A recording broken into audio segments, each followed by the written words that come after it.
Okay, we're live and good to go.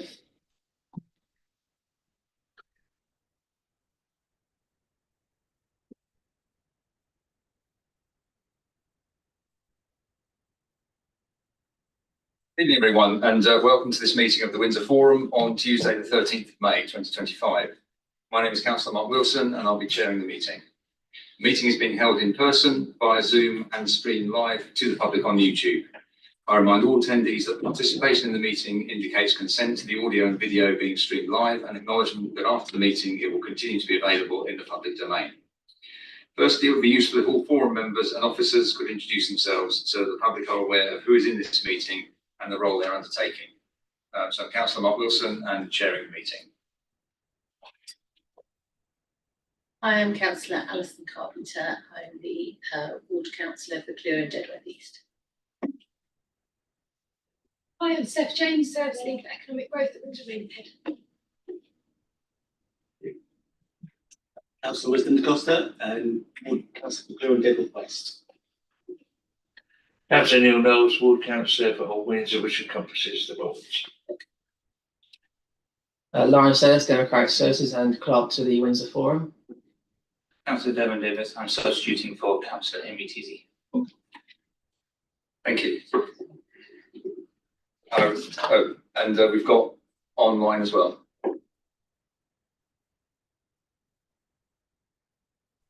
Hello, Councillor Amy Teasy. I'm not sitting on the panel this evening because I've had COVID, and so I'm observing and watching and hopefully contributing from home, but I'm not officially on the panel tonight. Thank you. I request that meeting participants do not speak unless I specifically invite you to do so. Once I've invited you to speak, before you do so, please state your name and the capacity in which you're speaking if appropriate.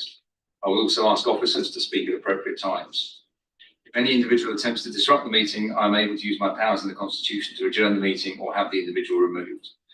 I would also like to remind councillors that to improve our time and effectiveness as a forum, I would ask you to please limit the repetition of points or questions which have already been raised by others. Where possible, please put forward all new points or questions which you would like raised during your request to speak. So we'll now start on the agenda items. And do we have any apologies for absence? No apologies received, Chair, apart from Councillor Amy Teasy, who's, as you mentioned, is unfortunately caught COVID. Also, Paul Roach, just to note, Paul Roach is had to pull out the meeting last minute, but Steph James is covering his item. Thank you. Do we have any declarations of interest from the forum members? No? Okay, thank you. So turning to the minutes of the last meeting from the 18th of March, we're asked to approve the minutes as a true and accurate record. We'll come to the matters arising afterwards. So are we happy with the minutes? Okay, thank you. I'll sign those later. So then the actions arising from the previous minutes, we had 3, I think. So there was a question regarding the parking system and whether there was a benefit analysis had been done on the digital parking system to help enforce illegal parking. And Neil Walter, the RBWM parking principal, provided a written response saying since the 1st of January this year, there have been 252 individual enforcement patrols of Sheet Street, which was the street in question, resulting in the issue of 17 penalty charge notices. And he's commented this is one of the most frequently patrolled roads in the borough, and from the number of PCNs issued, his view is that compliance is high. Virtual permits were introduced last year to give access to immediate permits, so residents can apply and basically get the permit immediately, as well as removing the need to print and post, saving on costs and time on production. And he also adds if civil enforcement officers are having difficulty checking vehicles, this is something that should be raised with their management, as they are responsible, as the management of that contractor are responsible for both the officers enforcing and the system used for enforcing. So that is noted. And there will be a complete analysis done once we've had a full year of virtual permits, which I think will be later this year. Then there was also an action from Danny Gom on the young people's consultation, and he's provided links in the papers to the youth provision report.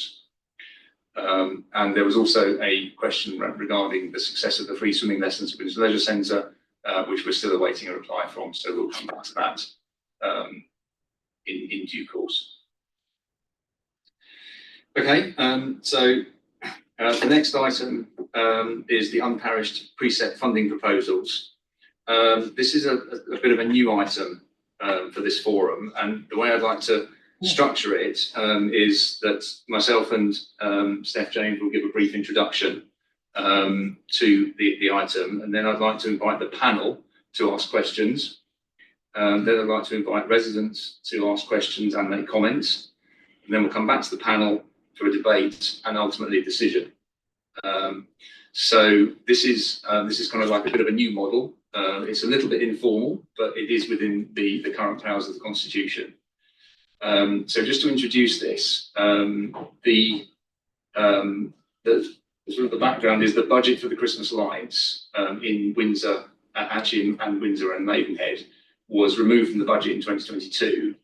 And in the last 2 years, the administration has found one-off grant funding, but we're not expecting that to be further available.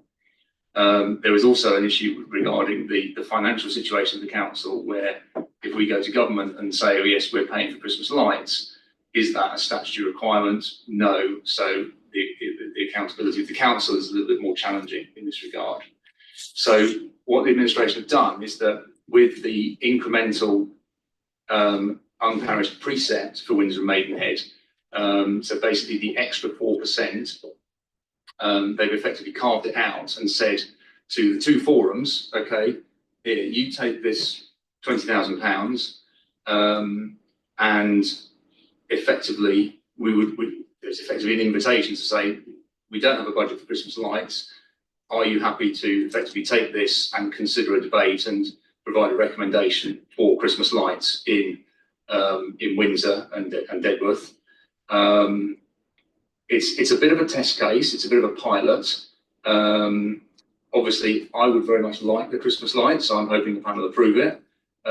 It's a bit of a sort of, as I say, a bit of a prototype, and certainly in future we are, if this model works, in future we would hope that pots of money would effectively come to the forum and have a more effectively more flexible application, so we can actually go, what does the forum want to spend money on, and consider different options.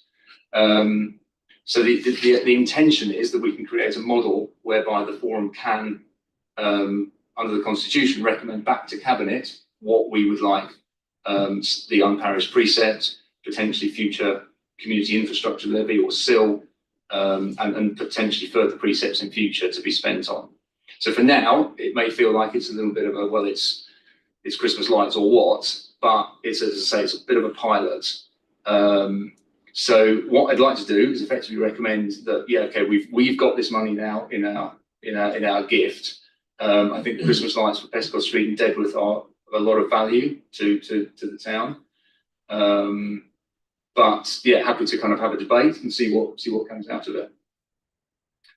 So Steph, I don't know if you want to add anything from the office perspective. Thanks, Councillor Wilson. Just to add, Christmas lights is a great income generation for businesses in the town. It attracts footfall into the town centres and it supports our economy, especially around, particularly busy time during Christmas. We would struggle to find the funding elsewhere to put the lights up. The events themselves in Windsor and in Maidenhead, the event switch-ons are funded through the business partnerships, and generating the additional income to actually install the lights and take them down would be quite hard work. The reason also that this has come forward now is because even though Christmas is some months away and we're not yet in summer, it takes a lot of planning and procurement to get the right people in place to do the installation and get tenders in place, etc. So we need to have that discussion and debate now so that we can get the right processes in place to make sure that the lights can go up at the right time of year. That's all I need to add. Thank you. Thank you. So I'd like to open up to the panel now for questions. Councillor Carpenter. Hi, thank you. I've got quite a lot of questions. Do you want me to ask a few at a time? Well, yeah, or maybe a couple So first of all, you mentioned a 4% increase. From the documentation that we've got from RBWM, it looks like from the unparished areas, it's a 10.42% increase. So I wanted to clarify that for starters, might be between 10 and 11%, but I've just calculated it at 10.42%. So that was the first question. So why are we only looking at 4% increase when it should be a bit higher? Also, so that's the first question, I suppose. And then why is such a tiny amount being allocated to Clewer and Dedworth when 75% of the residents of the unparished area in Windsor are from outside the town centre? So I think we've sort of calculated it. I know Eton and Castle, obviously not all of that is unparished, because Eton and Eton Wick are parished. So I think it's about 24% of that. But the rest of it, the other 75.92%, is made up of Clewer East, Clewer and Dedworth East, and Clewer and Dedworth West, plus some of Old Windsor as well with the Boltons, because that's obviously unparished as well. So, and I think that this 2,900 for Clewer and Dedworth is for 11 lampposts going up Dedworth Road. So, you know, when we say Christmas lights in Clewer and Dedworth, that's the 11 lampposts that Clewer and Dedworth together paid for the infrastructure for the last 3 years, and we've been renting the lights. So it seems a little unfair that 16,000 is going to be spent on the town centre. And I get what you're saying, and I love the light switch on, and I think it's brilliant, but I'm just making the point that, you know, again, Clewer and Dedworth are, the, you know, poor cousins to the town centre in terms of the split. So, and also, why does it cost £16,000 to install the lights? Because I believe we already own them. Is that right? So we've had these lights for, I don't know, as long as I've lived in Windsor. So that does seem quite excessive to me, but if that's the price, that's the price. And how come there is no grant funding this year? Because we've managed to get it other years. And could we not ask the businesses to contribute? Because, as you say, they are the ones that benefit at the end of the day, because, you know, there's a huge footfall and the lights get switched on and things like that. But, you know, on the whole, I'm happy to support this. I'm not saying I'm not going to support it. I just feel it's slightly skewed to the town centre rather than Clewer and Dedworth. And as I represent Clewer and Dedworth, I feel my residents, you know, need to be represented. Thank you. All right, thank you. Let me take some of those. So firstly, on the 4% increase, so the standard increase that was sort of dialed into the original budget was 4.99, and that, so on the income side, it was the 4.99 increase in the unparished precept.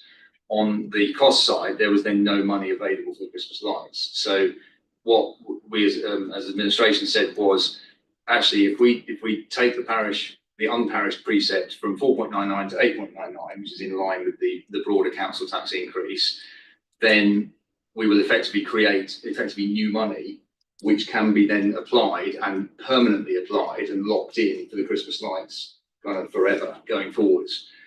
So it's a kind of a separate budget thing. In terms of the 10% odd, so the increase in the unparished precept per household is 8.99. We've then had an increase in the number of households of a couple of percent. So the total pounds collected by the council increases by somewhere between 10 and 11%. But on a household by household basis, they're seeing an 8.99% increase.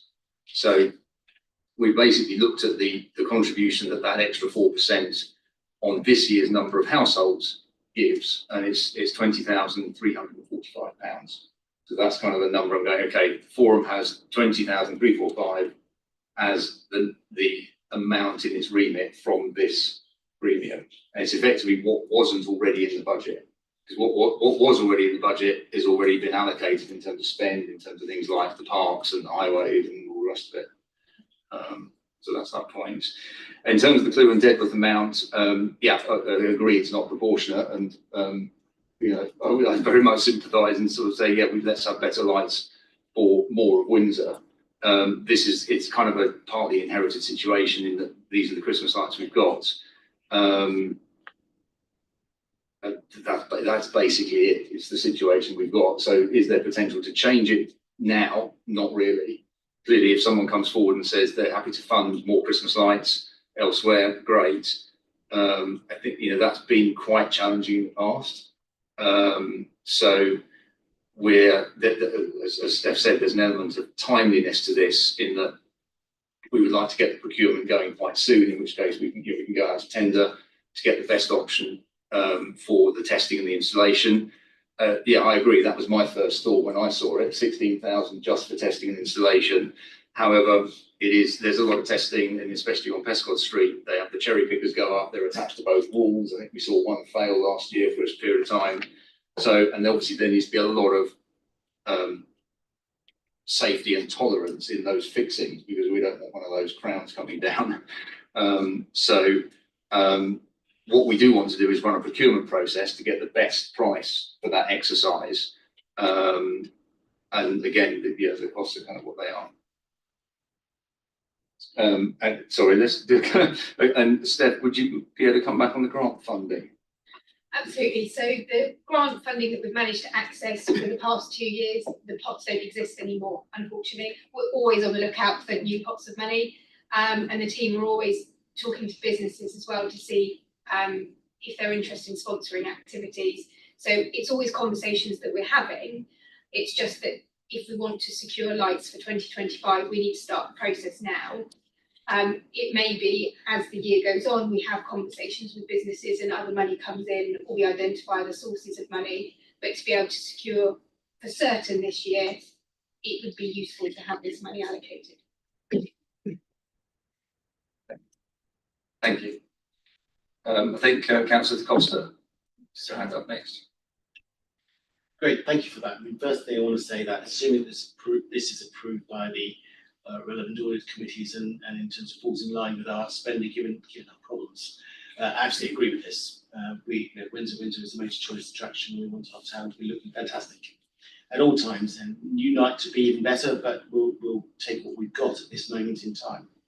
So a couple of questions, really, three questions. First is really about the money. So where does the money normally come from, and what's the normal total cost? And the other question is this the maximum amount available within the sources you've looked at? So that's the first question of money. Second question, just wondering, I mean, as Councillor Carpenter's mentioned, bringing in more people brings in more revenue for shops and various traders, which means that our business rate non-collection or ability to charge business rate is improved. So is there no money within some sort of continuity package within the business environment? And then the final question really is more generally, other than this specifically, when we look at the Windsor Forum, certainly I raised back in 23 under both the Conservatives and the Lib Dems the possibility of this forum being given some sort of spending ability. And it was about really looking at those grants. And so the question really is about the grants, what organisations have been approached. I'm not expecting an answer on that today, by the way. So thank you. Okay, thank you. I'll pick up a couple of those points.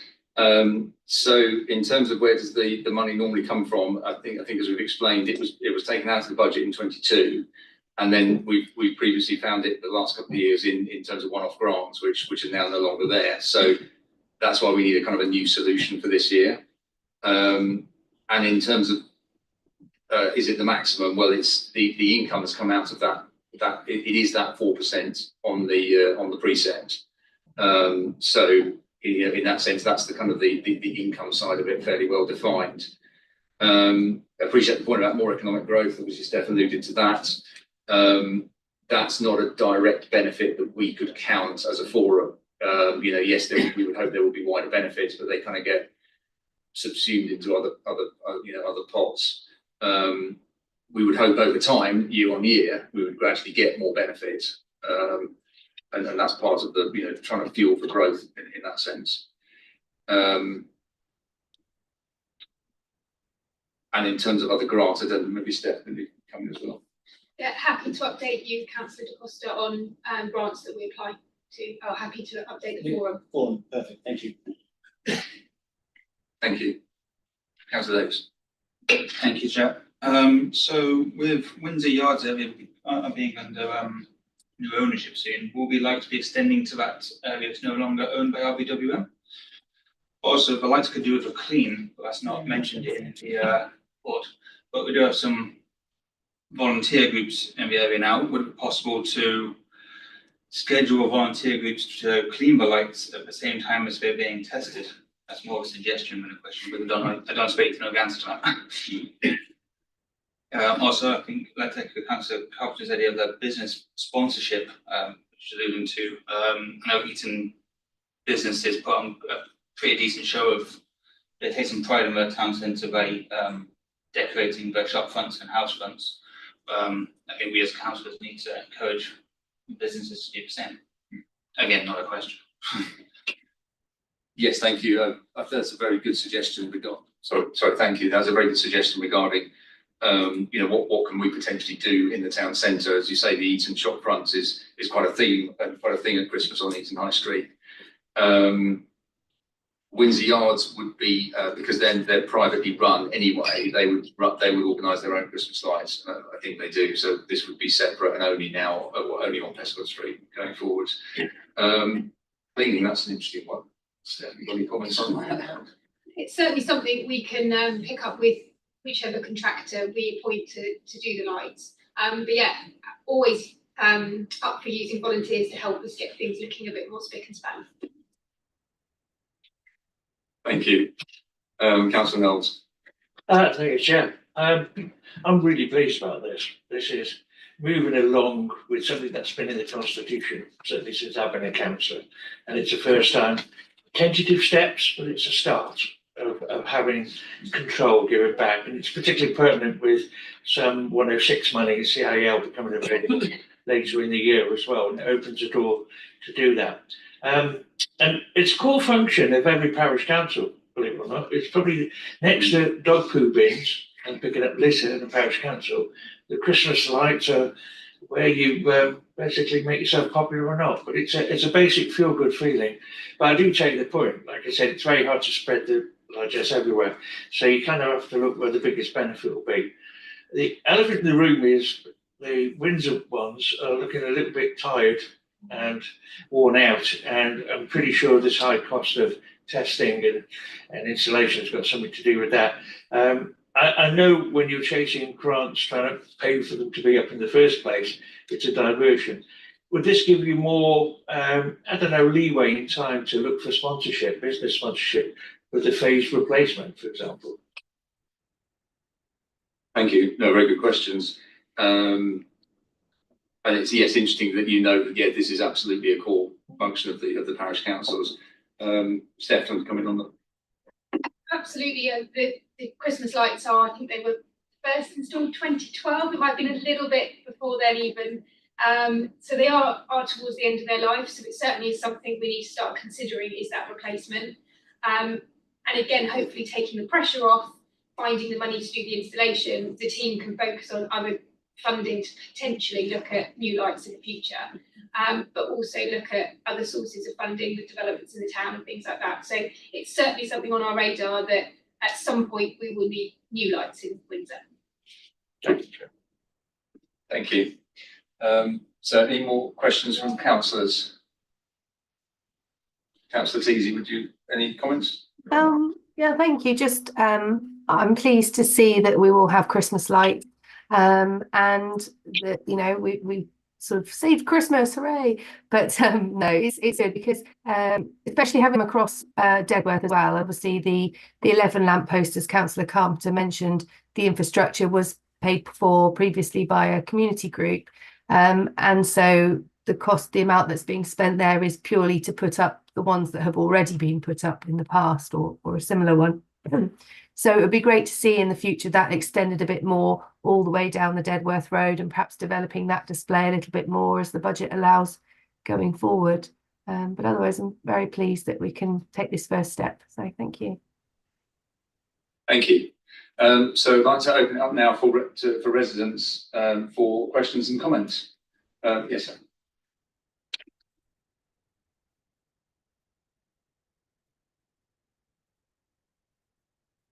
My name's John Webb. I'm a resident of Bloor East. I'd just like to question firstly, I'd like to question the amount of unparished precept we're collecting. From what I can gather, we've collected £1,328,778 in 2024-25. And according to the information that was sent out to residents, we're looking to collect £1,478,391 in 25-26. By my calculation, very simple calculation, that's an 11.2% rise. That being the case, a 4.99% increase in council tax would have raised an extra £66,306. The remainder of that increase is 83,694. When we're going to spend 41,700 on these lights, where's the rest of that increase going?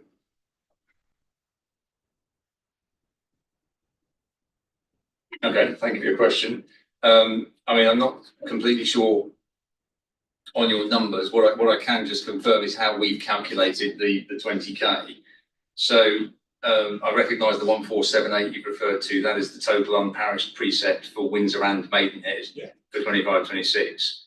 So for Windsor, what we basically said is that the extra 4% on. So if you take basically the £36.66, increase it by 4.99, whatever that number is, and then compare that to the £39.95, there's effectively a £1.46, which is the extra 4%. So taking that £1.46 and applying it to the council tax base for Windsor for 25-26, which is 13,929 households, we get the 20,345 number. So it is basically the number of households in Windsor at 4% of the precept. Would you mind if I just took you back to your numbers? What? Okay, go on. So you've got £1,328,778. That's calculated or sort of displayed on your council tax explained. Yes, I've got that. In 25-26, you're proposing that you'll collect 1,478,391. The difference between that is an increase of 11.26%. Correct? Yes. So there are two components of that. One, but in real numbers, yeah, £150,000. Yeah, but as I say, there are two components of that. One is the 8.99% increase in the Band D precept, and the other is the increase in the number of households across Windsor and Maidenhead. Okay, if you just applied 4.99% increase to the original 1.3 million, you'd get an increase of £66,000.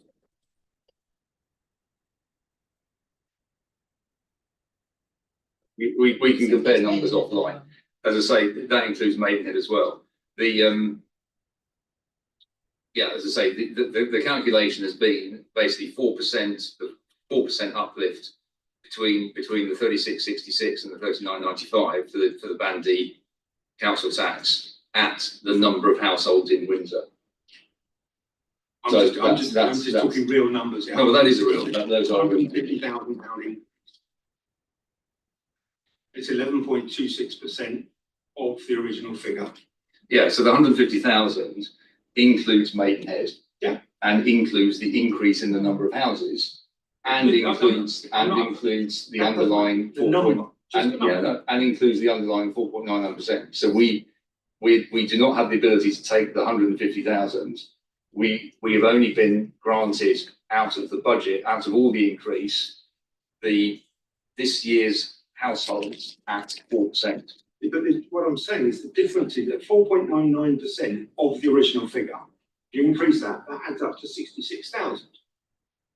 Yeah, so that leaves you with 83,694 that is additional to the 4.99%. As I say, the calculation we have done is this year's number of households at 4% of the Windsor precept, and that's the Windsor number, and it's 20,345. I'll leave it there. You're obviously using different numbers.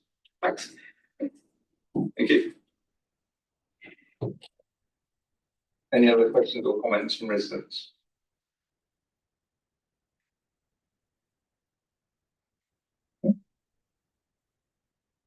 Okay.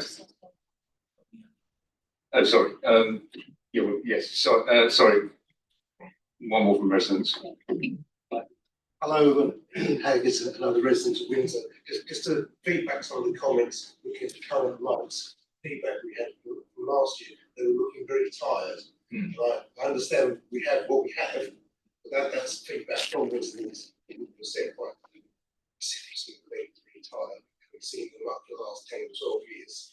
They're looking faded, not looking their best. That is something that does need to be looked at very carefully. Because putting them up another year, maybe we get away with it, maybe it won't. Maybe we're saying they're past there, let's sell like that. It's feedback from the residents. Thank you.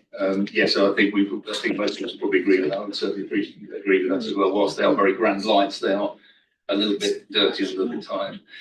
Any other comments, questions from residents? Yes. Delve in. My name is John Bowden. I'm reading, going back through the social media. Hear me. John Bowden, resident of Windsor, Central Windsor. Lynn Jones, the financial lead for council, said on social media in response to somebody, the Band D increase for unparished areas is 8.9%, 97%. Money collected has increased by 11.26% because there are more households. There's not more households in Windsor. There has been no new builds in Windsor, either through Clewar and Dedworth East, West, or Clewar East, because there's a lack of building space. And also, the Datchet asked for more money, and that in turn has increased the Precept across the board without any consultation whatsoever with residents. And you also mentioned every time Band D, the higher net worth of all the properties in Windsor, they're on the larger addresses, E, F, and G. I know because I transfer from one property to another, less value, but I'm still paying the higher, similar to the earlier property, because it's based on value, not size now, as opposed to the district valuers had in the past. So these figures need clarification, especially the comment from Lynn Jones on social media that it was 11.26%. Over to you. Okay, thank you. So just to be absolutely clear, and the budget papers include this, the council tax base for Windsor, which is the number of households that pay council tax, was 13,798.7 last year, and is now 13,929.4 this year. So there has been an increase of something like 130 households. Yes, that is a calculation. calculation. Most of them are flats. That is a calculation that officers do based on, the details. So that is the increase. Councillor Jones is absolutely correct. The like for like single household council tax Precept has gone up 8.97%. It's a little bit of rounding in there. Basically 8.9%, and the number of households has increased. If you include Windsor and Maidenhead, it's gone up about 2%. So that gives this 10% increase in the total amount of money raised, but it's not like for like. It's not like for like because Maidenhead's a larger area, and the similar properties are not being built in Windsor. They cannot be built. Okay, well, we're just talking about the precepts here, so. Yeah, we're talking about the funds. So for your question on Datchet, I would refer you to the Datchet Parish Council. Thank you. I'm well aware of that. Thank you. Any other comments or questions from residents? Okay, thank you. So if we can come back to the panel to kind of round off thoughts and effectively have debate and potentially move to a decision. Councillor Davis. Yeah, I don't think any of us here are going to consider voting against this. To not have Christmas lights would be a national embarrassment.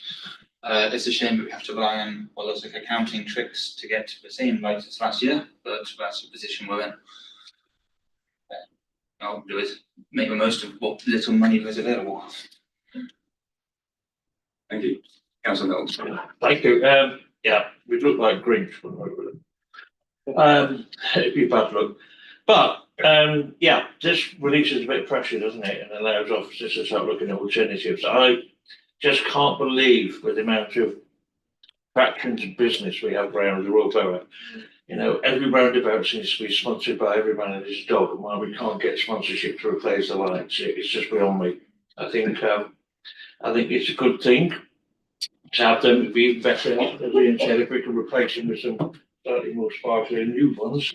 But it is a great attraction. You only got to see I reckon there was the Christmas lights turn on last year was about 28,000 people to Windsor to watch it on a pretty cold evening. That's a pretty good showing. Pulls people in, they spend money, and the local economy and businesses do well. So I'm all for it. Support it fully. Thank you. Yeah, absolutely support this fully. As Councillor Mills said, it seems odd that businesses locally can't be approached, or we can't even approach it. Perhaps some residents say, sounds ridiculous, cap in hand, whatever, but to try and get an upgrade on those lights. So that's interesting. But in terms of the working party to clean lights, Sonia. Thank you. Councillor Carpenter. Yeah, I mean, I do support it. It'd be good to see lights in Clewer and Dedworth again this year, so we didn't have them last year. And yeah, I echo everyone's comments about the tired lights in the town. If we can clean them up, yeah, that sounds good. We can get new ones eventually. I think that's going to be needed. So yeah, it's good.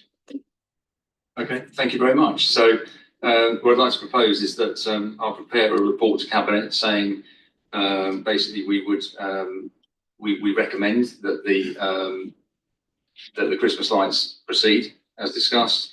I'll also raise the point around cleaning and then subsequent replacement and also sponsorship. I think those are all very good points. So I'll prepare a short report to Cabinet along those lines. So is that all agreed? Agreed. Yeah. So just to chair, you're proposing. Who wants to second it? I should propose. Okay, thank you. And Thank okay, and we're all in. So you propose, Councillor Knowles, you second. Yeah. Yeah, I'll be second. Okay, and all in agreement? Yeah, agreed. Okay, that's agreed then. Unanimously agreed. Thank you very much. Thank you. We had a substantive vote about something. It was massive progress for the board. Small steps, baby steps. Very good. Indeed, thank you. And yes, it is small steps, but I think a significant one. And part of this obviously is tracking towards a Windsor Town Council. I know that's on the forward plan to have an update on.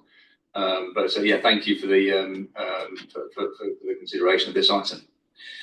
Okay, so moving on to the next item, item 6, the Windsor Yards, Windsor Royal Development Update. I'd like to call Philip Scotto from Bridgeport Development to run through his presentation. Philip. Thank you, Councillor Wilson, and thanks, Lawrence, for putting that up on the screen. Hopefully all watching can see this. I should mention that the rebranding has happened already, actually. It's Windsor Royal, so I hear Windsor Yards mentioned around the table, but I think a lot of local residents will be happy with that rebranding. So starting with me, I'm Phil Scotto from Bridgeport Developments. I'm the development manager working with the property owners of Windsor Royal, UREF LP. UREF LP is a UK pension fund and they are managed by AEW. I'm joined by Bill Soper from T. Bennett Architects, who's going to be talking you through some of the design issues and evolution. And behind the scenes, we've got a big team on this. So it's been about 60 consultants over the last 5 years, albeit we've had a bit of a 2-year hiatus over the last couple of years. And collectively, we have a passion to see this scheme to fruition. We've worked very hard to get to the point now where we can actually, formally present to you. So I'll welcome any questions at the end. Bill and I are going to rattle through this quite quickly, hopefully. leave a bit of time for any questions if that's so I thought I'd touch on the context first of all. I mean, this is going back to April 21 when the fund acquired Windsor Royal. I mean, a lot of people here will know the background, you know, Lakeland, Phoenix, Next, Timberland, those names are now no longer represented in the town. And that left a gaping hole. There was 30%, more than 30% empty space within the centre at the time of acquisition. But underneath all of that, you could see the opportunity. And, you know, between the entire team and the owner, UREF, we had a passion to try and turn this around. We knew it was going to be hard work, and it had to be founded on real commercial realism, or else it's just not going to happen. It'll just be a planning application without something getting built. So honestly, we had to be grounded in reality in that respect. The fact that we were working with the council was a bonus from the outset, and that's continued throughout the last 5 years. We've been very happy with the way we've worked with the council, both as planning authority and ultimately the freehold owner of the asset. And I think that's borne out in more recent times with the way our discussions have progressed. And hopefully would also have seen what the fund here are capable of, and us as a wider team. In recent times, we brought AEW under their good management, and they are experts in assets of this town centre retailing markets. You would have seen all the new names that have been brought to the centre under their management post-purchase. I mean, it's Ole Steen, Oliver Bonas, we've got Clarendon Fine Art, Mango you've seen open up, and a recent opening with Rituals as well, which all breathes much needed life into this centre because it really does need a big turnaround plan. Ultimately, where do we want to get to? We want this to be a thriving town centre. We want to draw in a wider footfall from not only the town, the wider region, and we can certainly achieve that with the mix of uses that we're going to be talking you through. At this point, I'll hand over to Bill, who's going to, if we can have the next slide up there, please. Yes.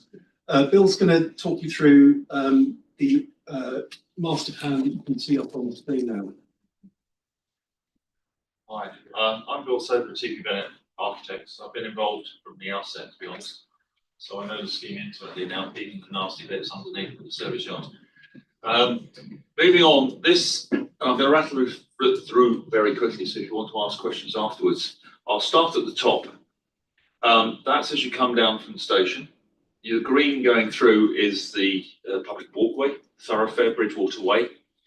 And then as you move down, you've got the yellow area, which is the travel lodge over the Waitrose, H&M, Zara, and now Mango. Then you've got the car park grey, the left, want for a better phrase. And then the blue area you've got is the existing residential, and then the retail underneath. Then you've got the what should have been purple, but is a sort of maroon. That's actually an important site because AEW also acquired further properties on Pescott Street, and that's going to be the cinema site over the existing retail. The retail retained, and the cinema goes in there. And then as you move all the way down, the brown, which wasn't brown on my copy, but it's orange, is the commercial element, and that we'll go on to straight away. So if you can move on to the next slide. You can mention it. Yeah, I know. Right. So that is the current view from Charles Street. That's where we were with the brown or the orange, whichever one you want to say. So that's as is at the moment, and that's where Lakeland and Phoenix were.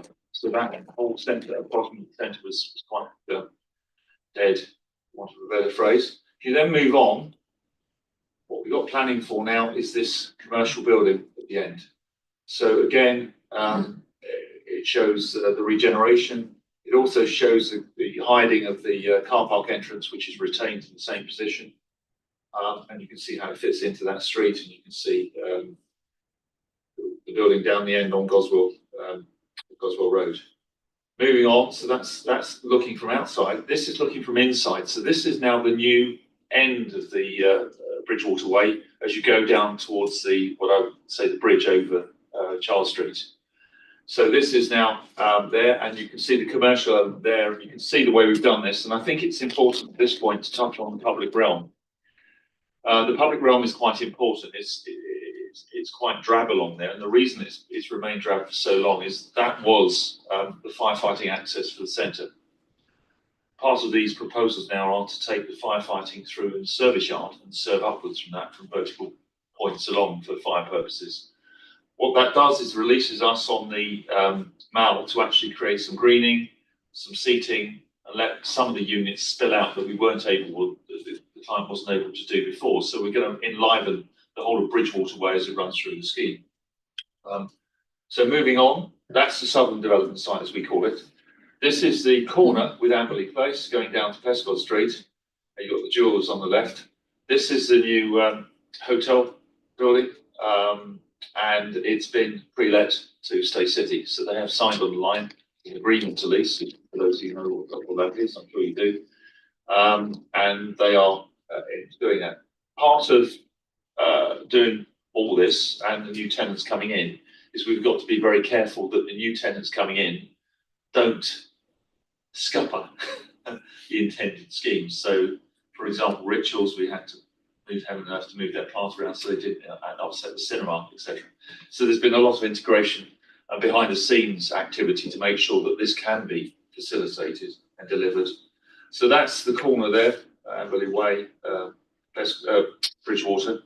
Then if we move on to the next one, please, Lawrence. That's just looking down from the commercial building, sub-development site. You can see this was an early planning image, and that's looking down towards the cinema, which, as you can see, you can't see because it's actually tucked away within the scheme.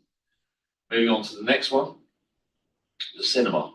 So this now is standing pretty close to Daniels, for those that know the area, and looking back south.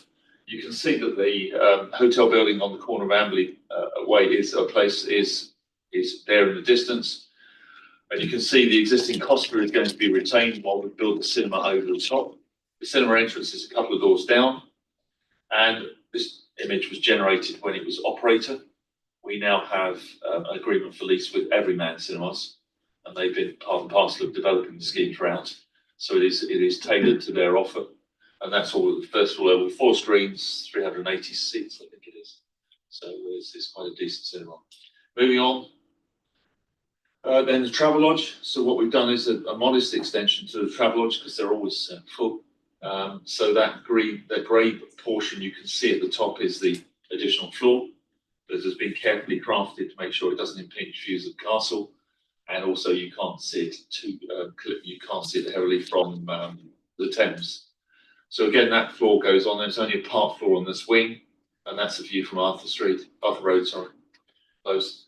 And then moving on to the next one, that's a view from the railway line or the car parking near the railway line. I was going to stand on the railway line to take a shot, so apologies for that. But you can see that it's fairly discreet, so it's not impacting upon the station and the prominence of the station. And that really is a very quick run through. So we're expecting some questions rather than actually wax lyrical. So, yeah, thank you very much, Bill. Thanks very much to you both, and thanks for coming. And I was just going to, if I got a minute, Mark, I'll be rapid on this. Just on the planning, in order to get to the planning application, we went to great lengths. I hope a lot of people appreciate this around the table.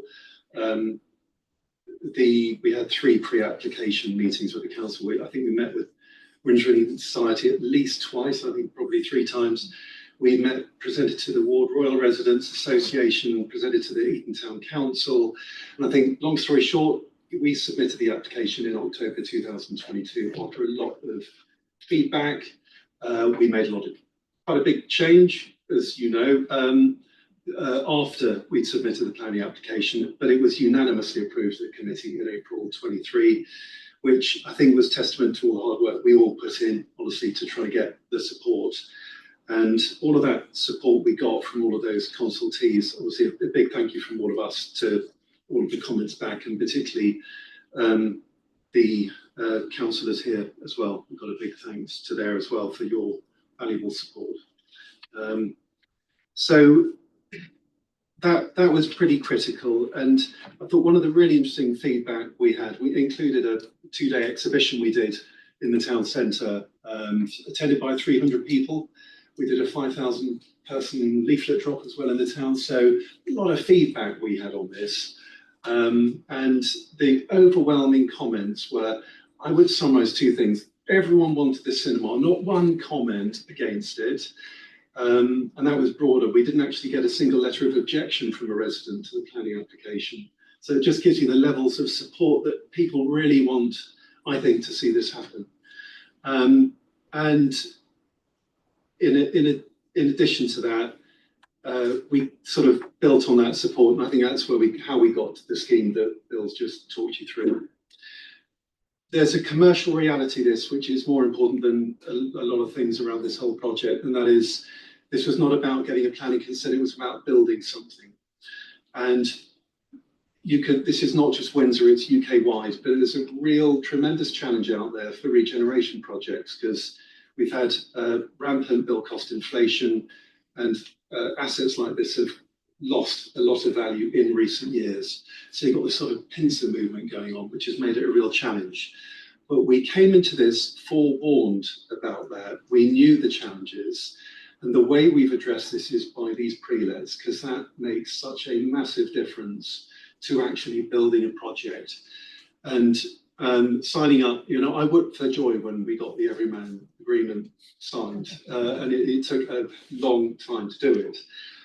But there we are, we've done it, we've signed it. They're committed, we're committed, and we want to deliver that cinema just as soon as we can. We've got the detailed planning consent and agreement. It will be fabulous. It will be a new offer for the town. And for the historians for Windsor, you'll be interested to know that it's actually located in the same position as the cinema that closed down about 50 or 60 years ago on Pescott Street. Absolute coincidence, same address on Pescott Street. So every man are really up for that. We've also got Stay City, who are really top UK operating brand of apart hotels. So they're looking at sort of medium stay people, more than a day or 2. And that will be a 104-bed apart hotel. It'll also have a front of house offer, which local residents would be welcome to use. That's quite a big scheme, the Travelodge, the Stay City. So having that pre-let secured is fantastic for delivery. And then lastly, the Travelodge. We've also signed up with those guys to deliver their extension. And I think for people who take particular interest in that substandard entrance at Travelodge, it also includes a really big improvement to the entrance around that sort of dubious end of the centre. So at that, Mark, I'm very happy to answer, Bill and I, happy to answer any questions. Thank you very much. Thanks for that presentation and those words. And I think I'd like to add, my thanks to you and also to officers for effectively negotiating the deal. I know that when you approached Councillor Teasy last September, I think it was, there was something of a stalemate that had been sort of sat there for some time, a number of years, I think. And again, thanks to Councillor Teasy for inviting me to have a sort of a look with you at some of the financials, and I'm really glad that we were able to find something that works both ways, because there was quite a big gap there at the start. But I think we've got a really good a good deal, and the offering for the town centre, as you described, is fantastic. I mean, for me, this is very much what Windsor needs. You can sort of see going down Pescott Street at 5:30, 6 o'clock, everything's closed up, everybody's going home. There isn't that real vibe in the town centre. There's a few little pockets, but I think this will really boost the heart of the town, and there'll be a big ripple effect, throughout many of the establishments, which is fantastic. So really bringing that corner to life, and sort of giving a big boost to the town. So yeah, really looking forward to it. Any other comments? Yes, Councillor Costa. Thank you very much for the presentation. Chair, and I think for the panel, for everyone who's watching, we have to split this into 2 parts. And it's an exciting proposition, absolutely no doubt, and I hope it brings great vitality to Windsor. But procedurally, and this is not referring to you, I'm going to be looking at Councillor Howard here. As a council, we're looking to sell an asset, which is a key asset for the people of Windsor, the freehold aspect.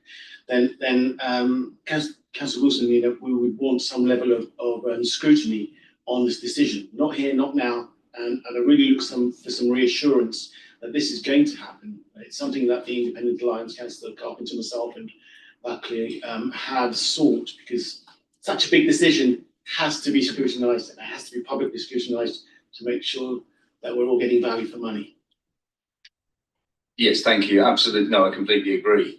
I do understand that there was a decision call-in request last week, which was considered by officers in great detail, and that was deemed to be, it didn't meet the threshold for being validated. What I would like definitely to say is to invite you to, I mean, it's a bit difficult, to suggest approaching the corporate overview and scrutiny panel chair. I mean, it's currently Chris Moriarty. We have a new panel forming tomorrow at full council. So whoever the new chair is, I would suggest, guide, encourage, or advise you to discuss with them, bringing the cabinet paper to corporate overview, and members and officers will be very happy to to enter into a discussion about the process and the details. Obviously, there was a comprehensive cabinet paper published on the 23rd of April. Cabinet went through the decision on the 30th. The paper sets out a large number of details. Some are in part 2. The numbers are confidential, but we can have a part 2 discussion, in overview and scrutiny. So I believe that should, can't speak for overview and scrutiny, but I would encourage you to have that discussion, and certainly I would be very pleased to attend and answer and represent. Thank you, Chair. I can't stress how important that scrutiny has got to be. This is probably the biggest asset in Windsor, owned by the council on behalf of our residents. So thank you for that. May I move on to some questions? Great. As I said, it's an exciting proposition. It really does. Anything that brings vitality back to this town is to be welcomed. So just a couple of practical questions. So I'm just interested to understand really what's the sort of build, demolition, rebuild timescale, and what's the sort of impact likely to be on the roads in Windsor, and therefore, if you like, Windsor residents and their ability to go about their business. That's one question. What sort of integration is there going to be with the nighttime economy? Is that something that you've talked about and explored? And I really also would like to understand how RBWM as a council can support you in driving footfall and making this town even more attractive. Thank you. Thank you for the question. So impact, we've construction-wise, so as part of the planning application, we constructed what's called the construction management plan, which is put together by Waits contractors, and that set out how you can go about construction of the entire scheme. It will happen in phases, it won't be one big phase. We would like the first phase to be the cinema, because we know the town really want to see that delivered, and that's what we're working to currently. Possibly the Travelodge hotel extension and works as well. We can't be certain when the other phases would be delivered, but that would be further down the line. And in terms of start, I'm hoping with a fair wind we could start in the first half of next year, construction. Between now and then, without going into all the technical details, there's a huge amount of work to do before you get a contractor to sign on a dotted line with a fixed price. So that is really why it does these things. You think, what the hell's going on here? That's all the work that we need to undertake, particularly TP Bennett Architects, working on those detailed plans. So we've done the hard yards with planning consent and the pre-lets. So that should give you some confidence. Now, from the outset, and I think this probably goes to the heart of your question, there was a challenge we set to the team. We didn't want to close down any retailers during construction. So that does give us quite a few problems. It increases bill costs because you've got to work around current retailers. But I can tell you that's the sort of gold star we're aiming for. I'm not saying we're going to achieve it, but that's what we're aiming for, as much an extent as possible. If that's a question to your first part, in terms of nighttime, well, a lot of this, introducing reborn Windsor Royal was about providing a mix of uses, not just retail, founded on retail, but it needed leisure, residential, office use, hotels, so that the dwell time and the footfall increased throughout the day and the evening. We do massively achieve that with the delivery of the cinema, but we would want to introduce in time other restaurant type uses as well. So that would, I think, answer that question in terms of driving that evening footfall is very important to us. And I think it's really filled on that, Bill. I think the only thing on footfall is we have looked at the socio-economic and the way this centre works. And I think one of the biggest problems that we identified was actually the Phoenix and Lakeland going, and that's that core down there, and improving that. And that's why the commercial area has Stay City front of house facility down there. But also simple things like labelling that staircase as, that lift core as the access to the cinema. So what we do is we keep one end for Waitrose and shopping and the other end for the cinema. So we encourage people to come both ways round, and that encourages the footfall.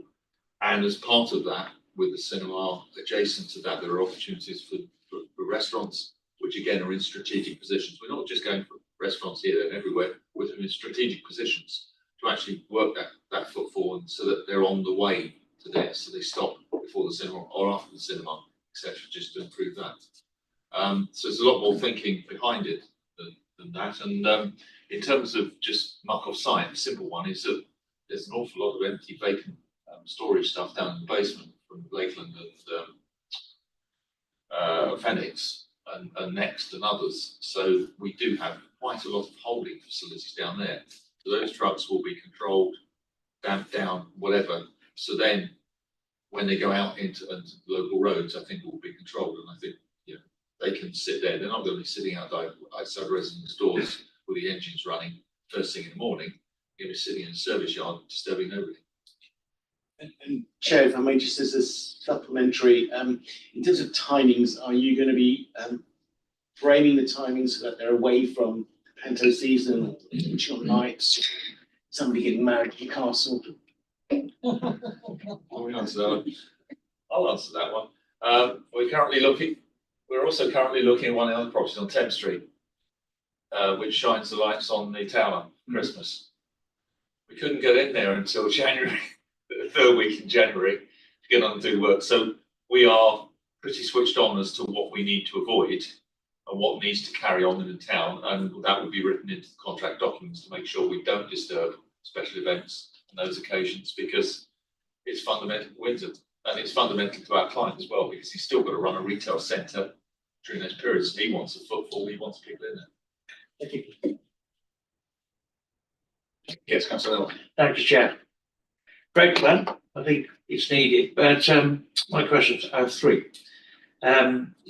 Recently, there's always a mix-up here between Windsor Yards and Windsor Wall, but now it's the same company owning the whole lot, isn't it? It's a recent transaction done. So now Windsor Wall and Windsor Yards now are under the same umbrella. Are there any plans to move it forward? I know it's a recent acquisition, but to do a staged improvement of that area in future years?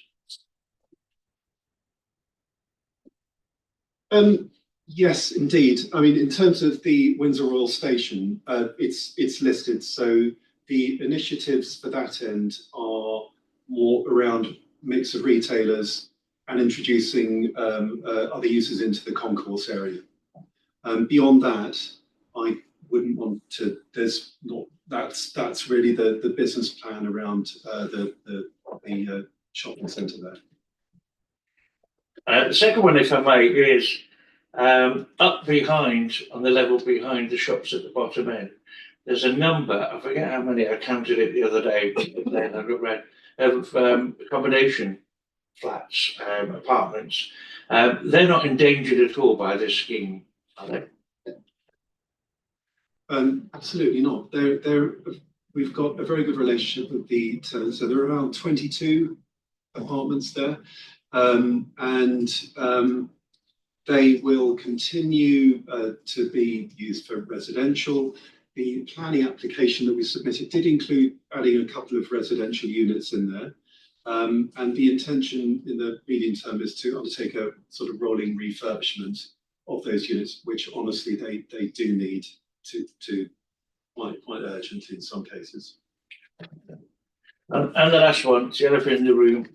Nobody can understand why it was called Windsor Yards when it was called King Edward Court. 45 years.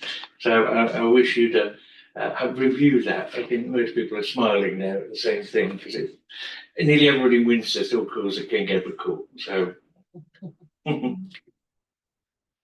If that needs a reply, well, we inherited the name at the time of purchase. It had been rebranded under the previous owner's management. But anyway, I think we got the message loud and clear on that. Yeah, it is very clear there's a confusion over branding because there's a plaque on the wall which says King Edward Court. I think a few signs around the place, and there are Windsor Yards placards still in some of the shops, and obviously it is now Windsor Royal. So to clear that up would be a good thing, I think. As well. Not every road sign has been changed either, which I'm told confuses some people as well.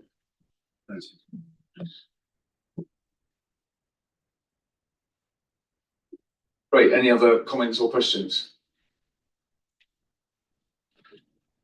Very good. Well, thanks very much. And yeah, I think as part of that tourist benefit that we've talked about, I know part of the tourism strategy is extending people's stays. So people might come and visit the castle, and I think, as you said, this whole offering is a really big boost to that intention of having people stay longer and therefore spend more in the town.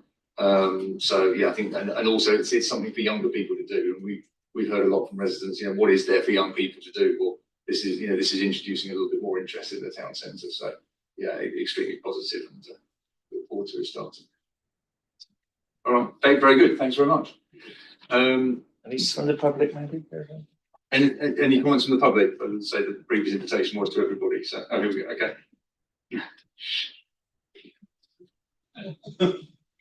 Thank you.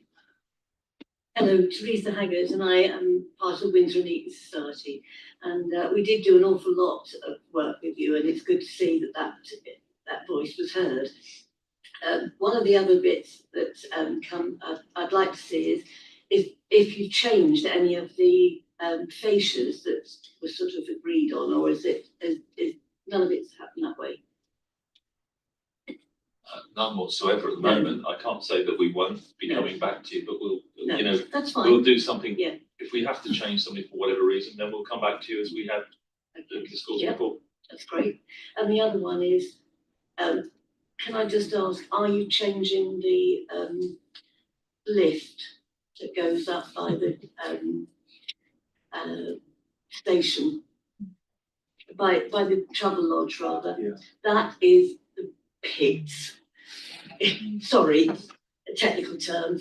It breaks down a lot. It's not very nice. And if you're going to spend all this money on building this lovely new development, to have this really horrid lift,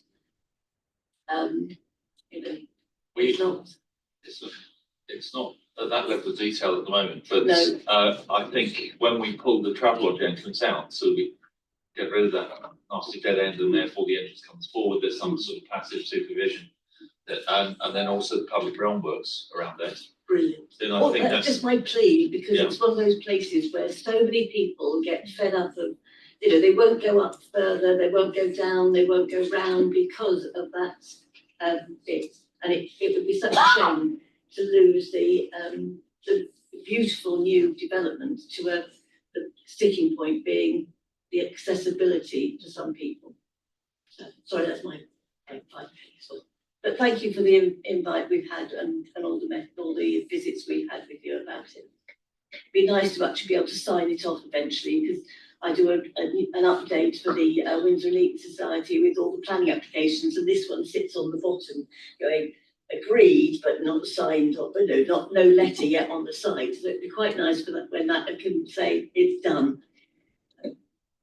Thank you, Teresa. Yeah, very much echo the lift point. And there's also the lifts, I think, in the car park, that whether they would come under scope or not. They're actually that's been out to tender, to my knowledge, and they're sorting that out at the moment. Okay, very good. That's good. Thank you. Hi, I'm a Windsor resident. I just wanted to ask, what provision have you made for additional parking? The planning consent shows the 2 additional floors on the car park. Okay. But of course, in this current climate sustainability, should we or shouldn't we put them on? It's a wider issue. But yes, we have the facility in there to put the additional floors in if they're so required. And what's that in number of parking spaces? About 100. Yes. About 100. 100. That would accommodate the residential, 104 hotel rooms and the cinema. The residential is pre-existing. There's only a nominal number of residential additional units. Okay. The hotel is 104. The travel lodge is 22. So yeah, it will cater for those and more. Okay. Yeah. And then does the traffic flow change? No. That stays the same. Yeah. Okay. If you want to get into detail, slightly, but not coming in and out. Okay. To actually do the southern development site, we have to move one of the ramps. But you don't want to go into that detail. Okay. Thank you. Thank you. Thank you. Any other comments from members of the public? Yes, sir. Hello, Ian Hayes, another resident. But may I just also ask, with the timeline you suggested of first half of next year, how many years do you perceive this to be as your programme? Because it's going to be multi-year, multiple phases. So just a view as to whether this is 3, 5, 10, but how long this is likely to be going into construction site. I'm not going to hold you to it, just feel for what you think.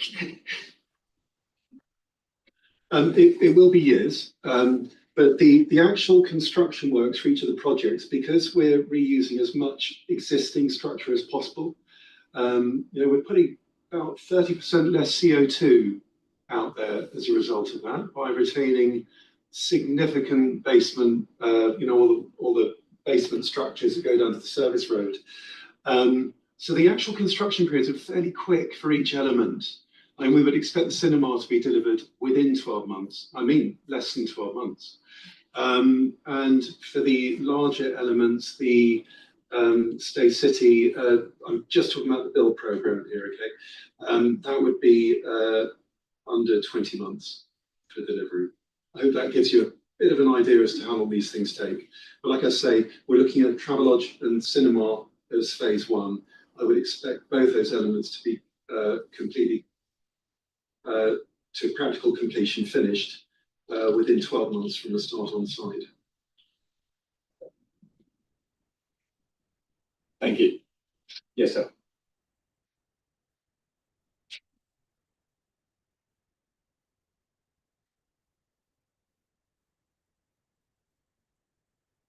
Yeah, I'm Trevor Robinson, just a resident, but I do use the area a lot. This is actually the first time that I thought this was going to be a serious project, because I've been slightly out of things. Is there a website or anything where one can find a lot more things, particularly your diagrams, which are unabsorbable from the screen in a big room like this and things like that? Yes, because this has been, we've had to get a lot of other issues sorted out around the title. We've not gone public. So actually, Bill and I telling you about Everyman is the first time we've actually publicly said Everyman have signed a contract. Right? So this is quite new, if you like. So in terms of websites, we did have a website during the consultation process, but it's old now. So I will take that away. We will give some thought to maybe, it might be worth having another meeting. I don't know if there's another forum for updating local residents, but I'd be very happy to help in organising that, to give the public a better idea. You'd be very welcome to come back at a future Windsor forum and give us an update. These are every 2 months. Yeah. Well, thank you very much, and I think it would be useful. And well done on getting Everyman, and I hope it all works out, particularly to that timetable. Because I think if I readied it up right, the cinema should be open by the end of next year. It will be 27. That's right. Thank you. Thank you. Yes, Mr. Bell. remember, and I'll have to disclose an interest because I was on the planning committee and the panel which approved it. So I think you may be familiar with me. Yes. Can you just remind me, we talk about the Royal Station, that's fine, this is Windsor Royal now. What about the entrance from the ramp, as we would call it, from the post office? I'm particularly interested now to remind me, going down the existing build form.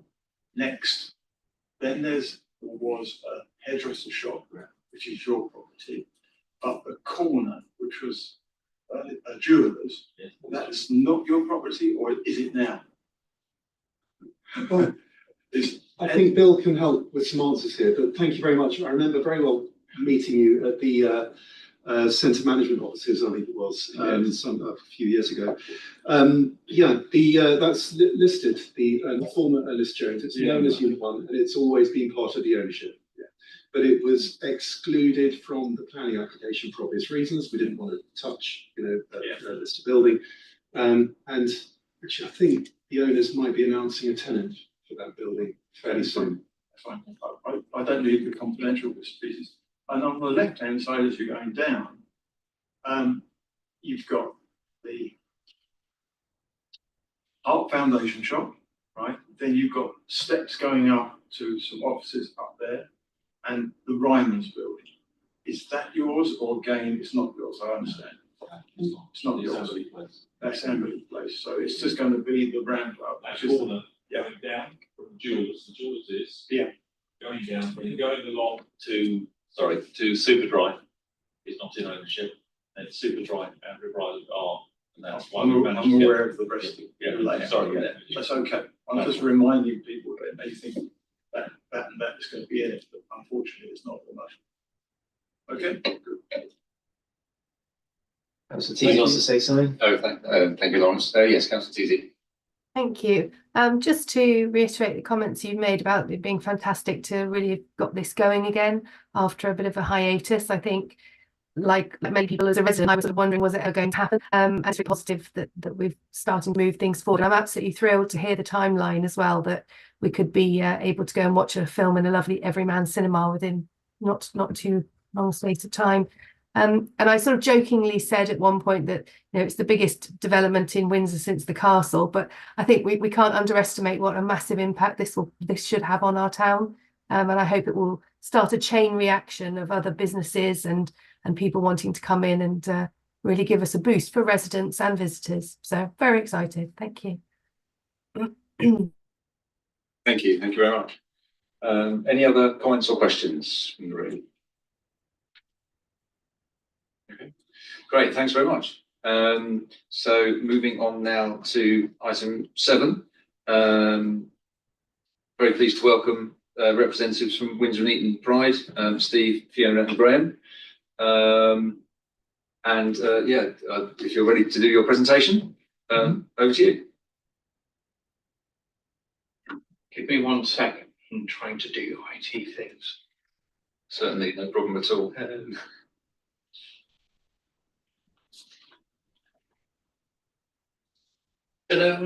Cool. Okay, it works. Thank you, Councillor Wilson. I'm Steve Harris. I'm the chairman of Windsor and Eton Pride. I've got Fiona Lamond with me as well, Graham Thornton, who are the other 2 trustees in the group.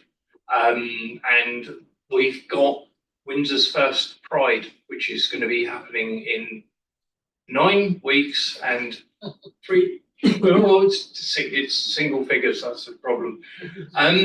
So when did this project all start? So 2 years ago, I sent an email saying, when is Windsor's first Pride? Or when is Windsor Pride? And got a reply back saying there isn't one. Hi, Steph, you're the one. We had a meeting, and I got told, well, I kind of thought, well, I'm going to try and do this. So in those 2 years, we've done all kinds of things like this. So we have our launch event that we did back in September. We had our Halloween event that we did. There was the UK Pride Organisers Conference down at the bottom, where we kind of went there and felt very, very out of place because all of these people did amazing events and we haven't done one yet. And originally we were going to do Windsor Pride last year, but there was a few kind of hurdles that came around with it that led us to wanting to delay it for a year and do it in July.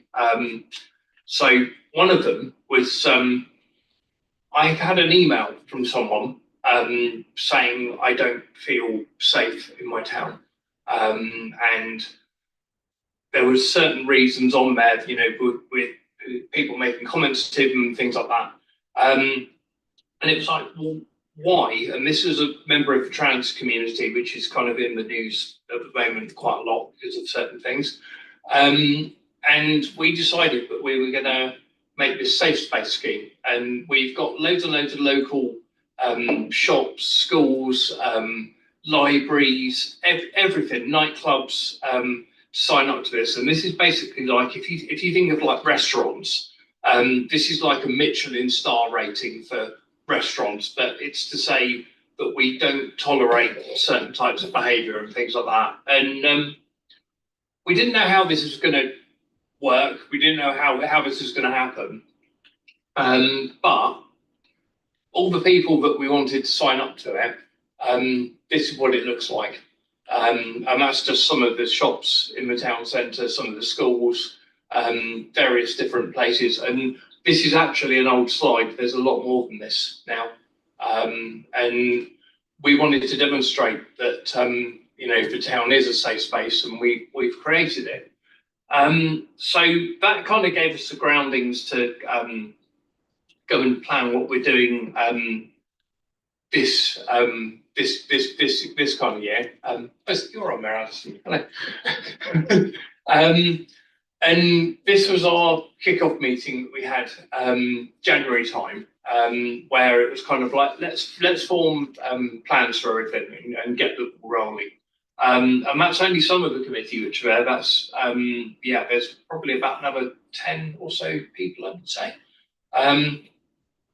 There's, again, as I introduced, there's me, Graham, there's Fiona on there, and we're the kind of people guiding the ship, so to speak.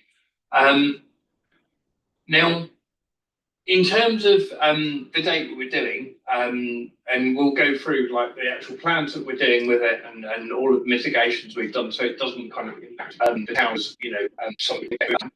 But it's going to be on now, the main event for it is going to be at Alexandra Gardens. We've pretty much got the entire site all the way back to where the mini golf is.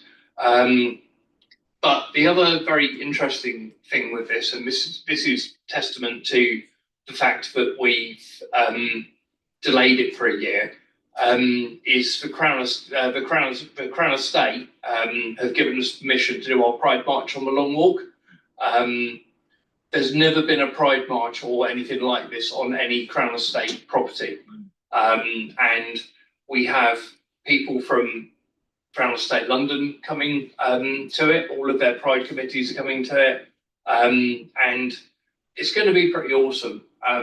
We've also managed to find some unicorns who are going to be, we're going to go with unicorns, they're horses, but Windsor Carriages, which is the only company which is allowed to have a horse-drawn carriage on the Long Walk, is going to be leading our parade. And we're not just, you know, saying, oh, you're leading it, you can join a raffle and actually be part of that and lead the parade, which will be pretty cool, I think.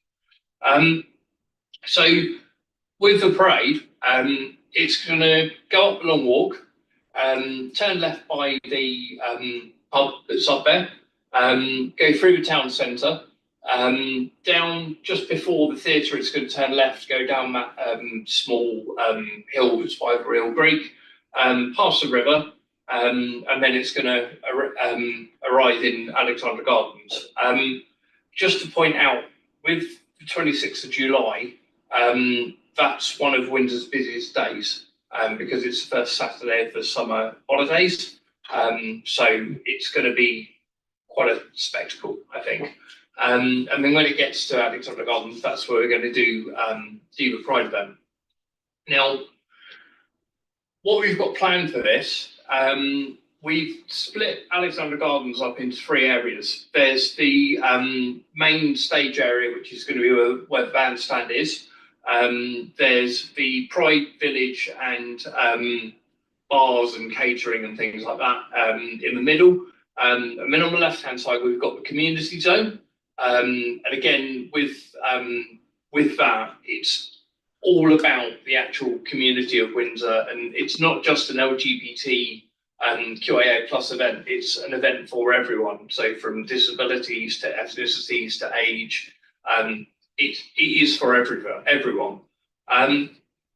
Now, I'm not going to play this because it's like 3 minutes long and it lasts ages. But in terms of the lineup that we have for it, on the main stage, we've got a chaperone tribute headlining. There's loads and loads of other acts. There's drag artists, there's tribute acts.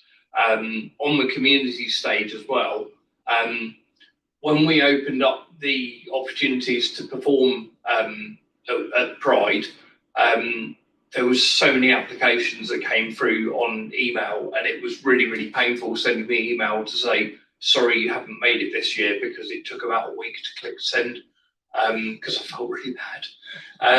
But we've got a fairly diverse range of people performing, and again, it's all local bands and things like that. But that's just the music and entertainment side of it.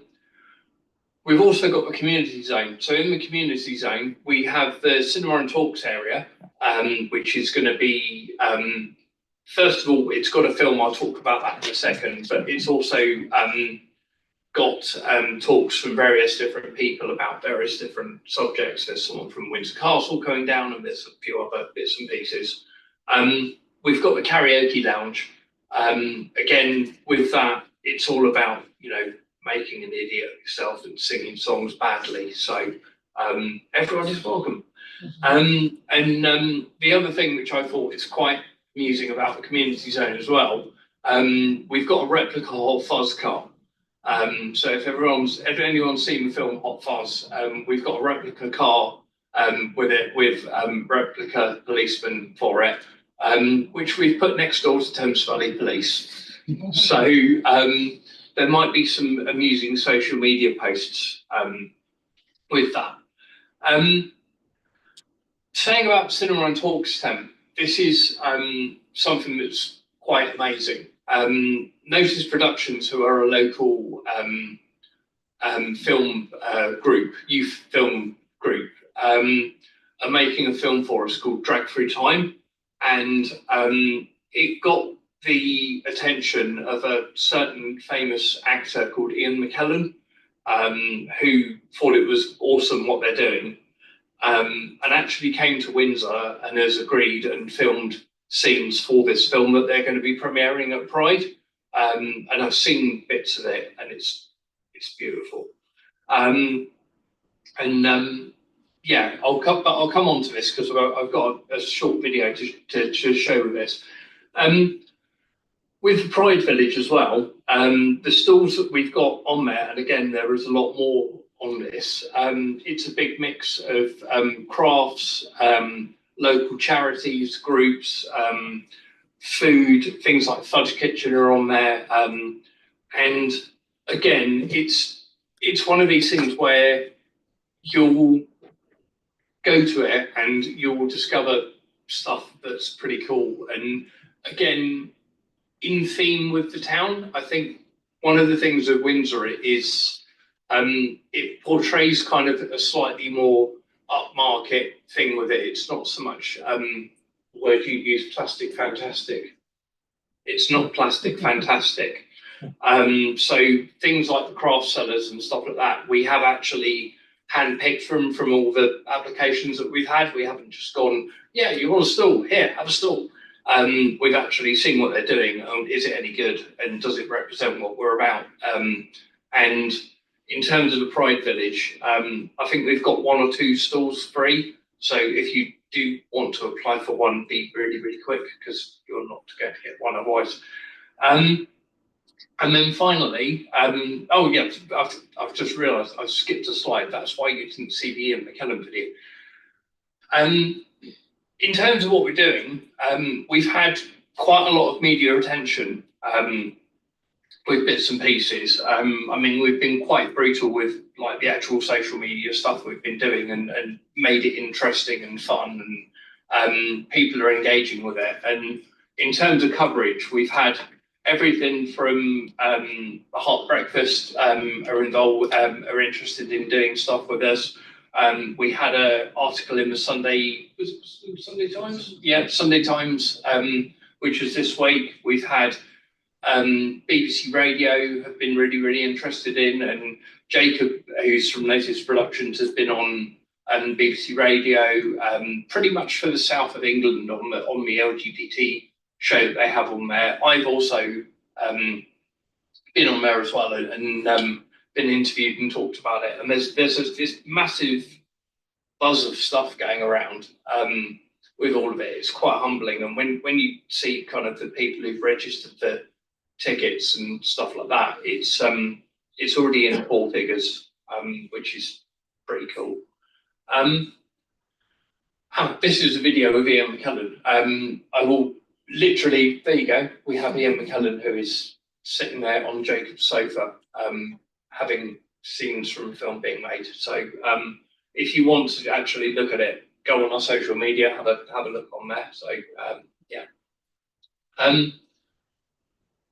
In terms of what we're doing with it, again, we're planning this to be an event for everybody, regardless of race, age, disability, ethnicity, faith, and it really, really is going to bring additional business to the town. It is going to bring additional people to the town, and it's quite exciting because it's the first one. What we're hoping for with this is it's going to make a legacy. We're not doing one event and then disappearing. We want this to be every single year. We want it to get bigger. We want more people to get behind it. And we want to turn Windsor into a Pride destination. There are a few there are a few important towns of Pride stuff going on. You've got obviously London, which is massive. You've got Brighton, you've got Manchester, and we actually got listed from Pride 365, which is like the big website for all of the prides, for one of the 4 prides to watch for this year. And the other 3 were London, Manchester, and Brighton. So we've got some pretty big boots to fill for this. So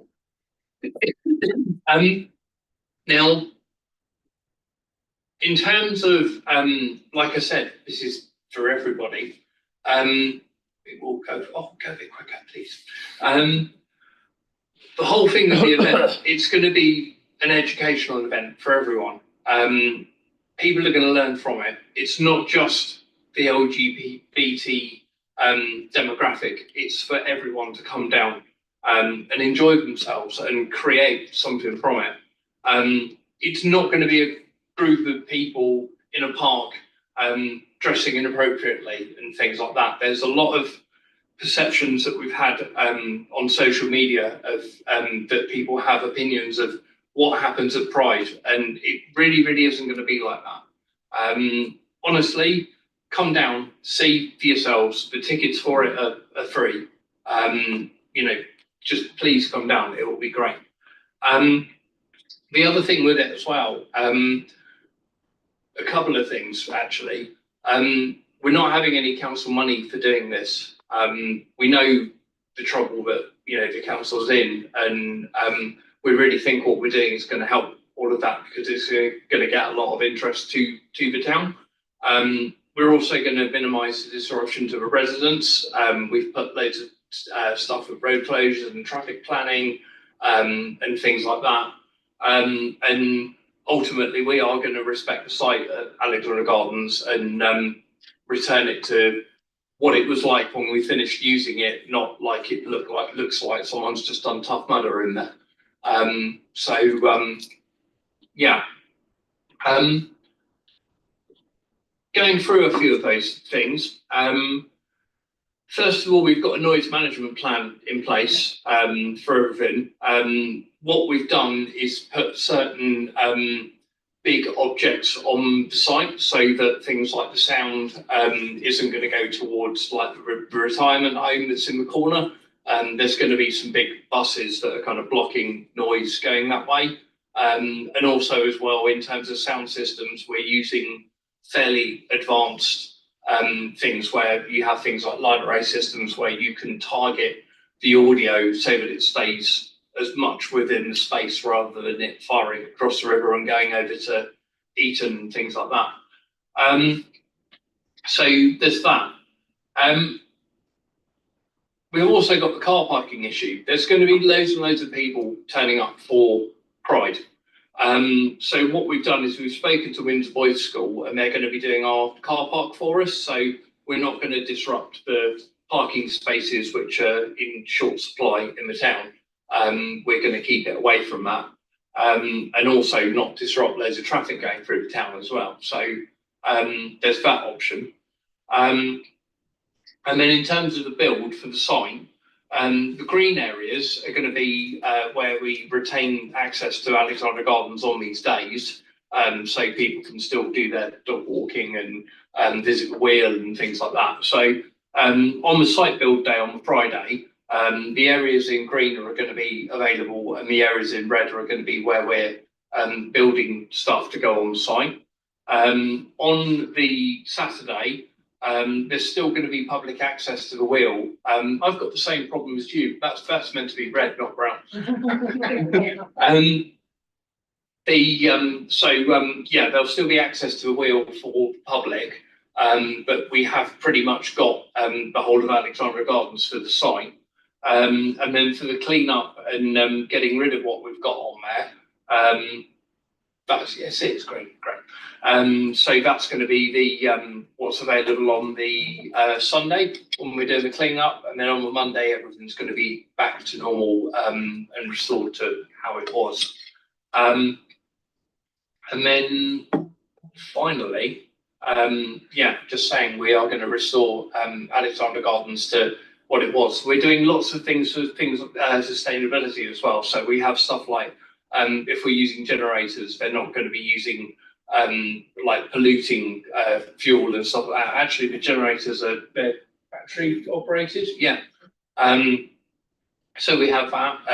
We've got things like reusable plastics being used. So there's not going to be loads of waste from like the bars and stuff like that. People are going to get proper cups on there. We're getting our food waste recycled or passed to where it can be used. Yeah, that's so there's that. So there's lots of mitigations and things like that we're doing. So yeah, it's in 9 weeks' time, which is really scary me. Saying about the partners as well that we've got involved with it. Again, it's not council money that we're using for this. We've actually had to go and get grants and things like that. We're waiting for one still. But these are the companies that have kind of had faith in what we're doing and really, really want to get involved in what we're doing. Yeah, it's only going to grow. And I think with what we're putting on, there's a lot of people who are stood at the sidelines waiting for what we're going to bring to the match and how we're going to play. And I think once we've proven ourselves in 9 weeks, we're going to be getting quite a few phone calls and it's only going to get bigger from there and grow. So yeah, there's that. And then that's the end of my presentation, which I've even put an any questions slide on. So if anyone has any questions, and especially from the public as well, because ultimately this is your prize. So that's it. Thanks very much, Steve. Wonderful, very, very good presentation. Really enjoyed that. And so impressed with the organisation. I can't believe you kind of got this far being the first year. It looks so professional. Love the message about it being for everyone. Absolutely, it's about improving mutual understanding, getting rid of those fears around difference and all that sort of thing. So fantastic. Any questions, Councillor Mills? Nah, brilliant. I think it's fabulous. Well organised. Of course, I've got a vested interest over my mate down there. Saturday in the summer. What time do you do the procession? Because the guard mounts on. The procession, so changing the guards happens. The roads are closed for that. The roads reopen for a small amount of time to let some buses through. So all that's going to carry on, and then our march happens immediately after that, where the roads close again. And we're looking, I think it's going to be between 12 and 1, where 1 is worst case scenario. But we're hoping to get it all through the town by 1 o'clock and into Alexandra Gardens. So yeah. And the second one is, I know you sort of noted, or you sort of said it'd be a different level to certain pride things all over the place.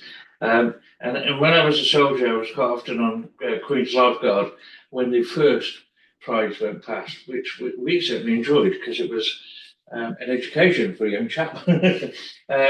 How would you police the elements that do dress to shock? Because some do, don't they? Some people do come along to try to, I think it's trying to express themselves as a question. Yeah.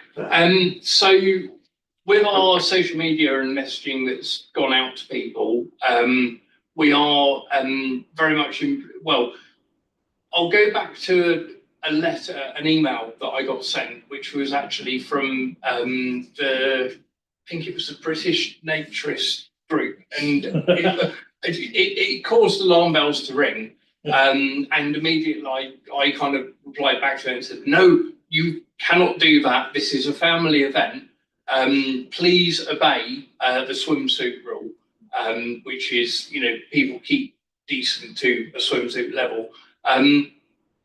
If it's really, really hot in July, which it might be, then that will be the case. But I really don't see any stuff like that. There's everyone approaching this from a family side of things. I mean, we have a couple of stalls that are in the Pride Village, which have stuff that they're selling where it's not illegal or anything like that. It's things like crochet willies, but they're done in really good taste and they're really funny. Amy's laughing.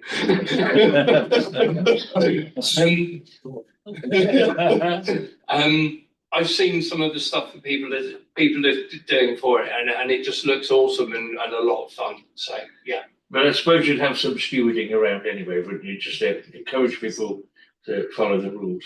I'm going to let Fiona explain the stewarding because we have quite a lot.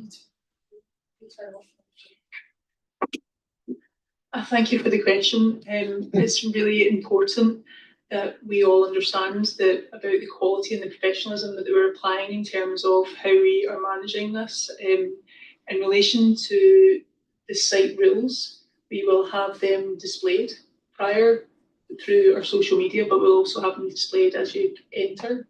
And we've got an SIA licensed contractor along with their volunteers that will be managing the site throughout the period. So the SIA contractors will be on site from the evening before to make sure that we're managing controlling the access to site from the 25th right through when we've got all the materials all set up and being very clear about the standard that we expect.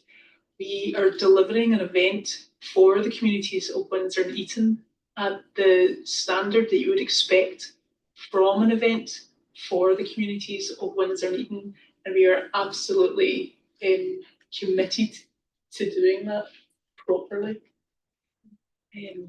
So yeah, hopefully that answers your question. Thank you. Thank you very much. Great answers. Councillor Costa. yes, to a level of preparation and the range and quality of which you're preparing is very, very impressive to deal with a range of issues like sound management, which is a key issue for many events in Windsor, in carbon footprint, environmental issues. That's very, very impressive. Well done. You're at a higher level than anything else I've seen so far. Question, how much is the stall? The stalls have a range of prices depending on the nature of the organisation, because what Windsor and Eton community interest, proud community interest organisation want to do is create platforms where we can demonstrate that everybody is welcome, safe and loved in our community. So if you are a charity and you're an LGBTQIA+ charity promoting those interests, it's free, I think, or it's 50 quid, something like that. The other local charities are 30 quid, 75 quid, so nice and cheap. Up to the most expensive one being for large food fans, which I think are 500, 450. Frankly, we're pretty cheap. Not in terms of the quality of what we're going to be delivering, but we are conscious that this is the very first time we've done this. So anybody that is willing to associate themselves with our event is taking a bit of a punt. And we very much appreciate that for the organisations that have offered sponsorship and the organisations, particularly the makers and sellers that are coming along to sell their wares. So we have priced it competitively this 1 year. Thank you. Any more comments, Councillor Teasey? Thank you. It's really positive and encouraging to hear this, and I really hope that residents who don't necessarily identify as LGBT, I'm sorry, I can remember all the initials, LGBTQIA, that they feel that they want to get involved because it is for everyone. And I just wanted to note about the Notice Productions, the fact that that's young people who are doing an incredible job making wonderful films with Sir Ian McKellen. And so my point was about families, and you mentioned that it's a family event. Can you talk to us about sort of some of the safeguarding procedures that you have in place with regards to young people and children for the event, because that may be something that people are interested in? Absolutely, and thank you for the question. So we have a really diverse membership of our organising committee, including a couple of senior leaders in schools, one of whom is our designated safeguarding officer, and they have a deputy. So on the day, there is a procedure in place whereby if there is an issue that is identified, it gets reported and there's an escalation path for that. And we've got very well defined policies that you're able to review on our website actually in relation to that. So the other steps that we've taken actively as a committee is to make sure that all of our team coordinators, so the people that are responsible for running the 4 areas that you've noted, have to be DBS checked. And we've put that in place to proactively address that, because we're conscious it's not just children, but it's also potentially vulnerable adults, because, as we said, we're trying to make a very inclusive event, so that is accessibility at all levels. So as well as those, making sure we have very clear safeguarding policies and making sure that we are able to brief to the volunteers on the day what they do if they find themselves in a safeguarding situation, whether it is somebody that's under 18 or somebody that's a potentially vulnerable adult for whatever reason, has been absolutely fundamental to what we're trying to deliver. Thank you. That's been really good. Thank you. Any other comments, questions? Residents, welcome as well. Yeah.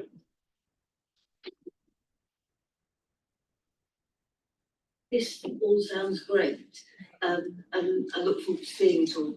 But can I just ask a really, really practical one? We're really keen to make sure that the Alexandra Gardens is kept beautiful.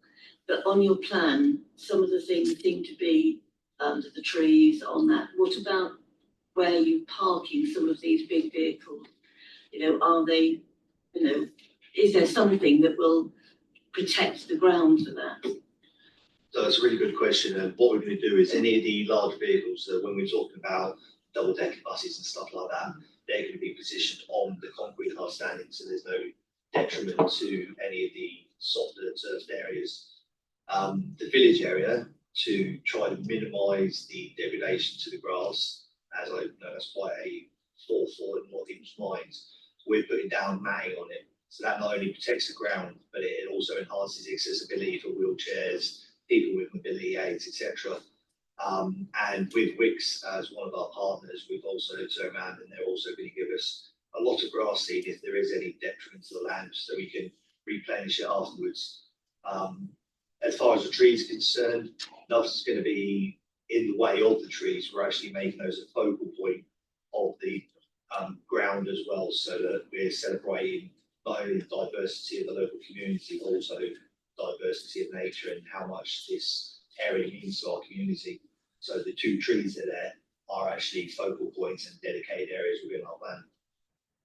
There are a lot more than 2 trees though, but I'm pleased to hear that you've thought about that one, because it is a worry that you do something this year and it has an effect on the tree in 5 years' time. It might not be straight away.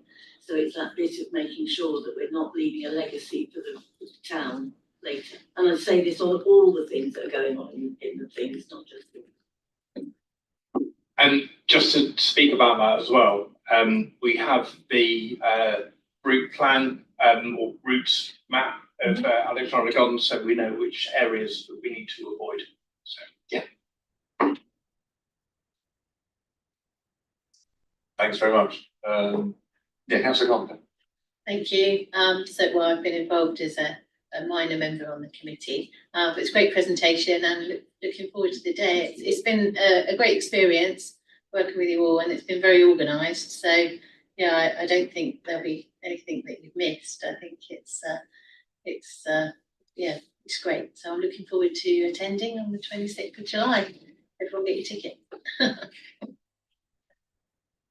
Very good, thanks very much. Any other comments from anywhere in the room or online? Very good. Well, thanks very much. Yeah, thanks, Steve, Fiona, Graham. Very, very interesting, and I'm certainly looking forward to the event myself as well. Very good, thank you. So moving on to item 8 on the agenda, conscious of time a little bit. Steph, can you take us through the town manager updates? Absolutely. So conscious of time, so I will whiz through because I'm covering for Paul Roach, the Windsor Eton town manager as well. So in terms of footfall, I'm assuming this can be circulated post the meeting, Lawrence. So for anyone who wants to look at it in more detail, I suggest, given time, go through it in more detail in your own time and email any questions. But footfall is roughly in line with 2024, slightly down in central Windsor, but up in particular areas of the town, so Peswood Street, St Leonard's Road, and also this. Do you want to tell when you want to go next slide? Sorry, I'm whizzing through on here, assuming I can go to the one. Keep moving through. There you go, Peswood Street. Keep moving through, St Leonard's Road. And then this slide shows where people are coming from in terms of catchment area of Windsor during March. So it's just quite interesting to look into this data to show where people are travelling from. So you can see Bracknell is there. People are coming from Bracknell into Windsor to go shopping or to visit some of the food and beverage outlets. So it's just quite an interesting snapshot of where people are visiting from. If you move to the next slide, Lawrence. Vacancy rates in Windsor, they're remaining relatively static and below the national average. There are units that are under offer as well, so you're going to see that vacancy rate drop over the coming months. I think also it's worth noting that in line with towns up and down the country, retail is still struggling. It's still a hard life out there. People's habits have changed. So the fact that vacancy rates are staying static within Windsor is positive. I know we'd like to see more units let, but there are obviously some under offer as well. So if we move on, car parking again is down in March, a slight decrease of -4%. I think something to note here is that Easter was earlier in 2024, so it'll be interesting when we see the April figures whether we see that peak catch up, because Easter was in March in 2024 and obviously slightly later in 2025. We move on to the next slide, please, and the next one. So the Windsor Town team, I think, which was launched, the concept was launched at a previous town forum some months back now, has been active. They've done 3 events, Clua Rec, Batches Acre and Acre Passage, a real mix of existing community groups who are already doing lots of volunteering in and around Windsor, and new volunteers as well who've seen the activity and wanted to join in. Really nice to see support from local businesses as well, with the Eton T-shirt company who have sponsored the high-vis jackets for our volunteers, and also the Castle Hotel and Woody's Cafe providing refreshments for volunteers.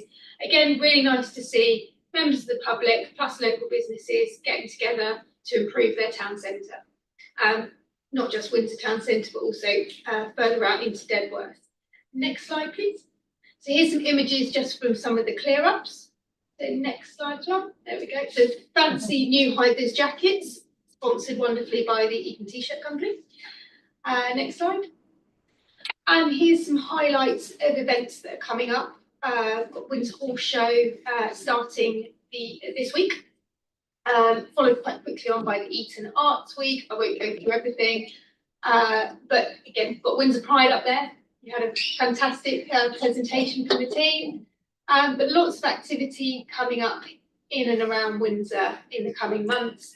I think if you want to check out other events, more details, do visit windsor.gov.uk. Wealth of information, and you can book tickets for lots of different events as well.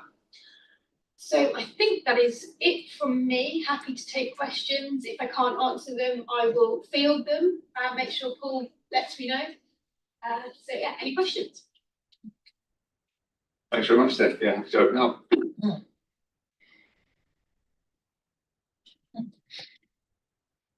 Yes, sure. Windsor Town team, there was going to be talk of having a base for having the equipment. We've been doing the things like the litter picking and all that sort of thing, but I went up onto the bridge to have a look at the work we did on that first Windsor Town team, and there's a lovely lot of weeds in exactly the place that I spent at least 2 hours on my knees clearing, and it's not something that we can do just occasionally. It's something that needs to carry on more often. You know, at the moment we're spreading out everything around, but people might want to do repeats of the bits they've done in the areas without it being centrally done. And the other one is, having had to sign up for the meetup thing, I personally am getting a bit fed up of all the other meetups that I get as emails telling me I can have all sorts of different things. So I'm not quite sure how I got onto that, but I'll get 2 or 3 a week, if not a day sometimes, with meet up with friends and this sort of thing, and it's not quite what I signed up to. So I need to work out how to bring that back down to just having the invite for the work we're trying to do. But definitely need some hub for putting the things. One in Dedworth and one in Windsor. Thank you, and I do know that's something we have talked about, so I will put that back on the list. And completely agree, rather than keep dotting around, it's important to revisit areas. And maybe we'll look at some meetup instructions, just so people can, because it is a new thing, and it is quite hard to navigate, like any new apps and things like that. So maybe we could look at some instructions so you just get what you want. There must be a way of adjusting the settings so you only get, a particular meetup. Yeah. So we could try and provide some notes of assistance on that, because I know that can be very annoying. So yeah, thank you. Yeah, a couple of good points. Thank you. Anyone else? Oh, yes, Councillor Teasy.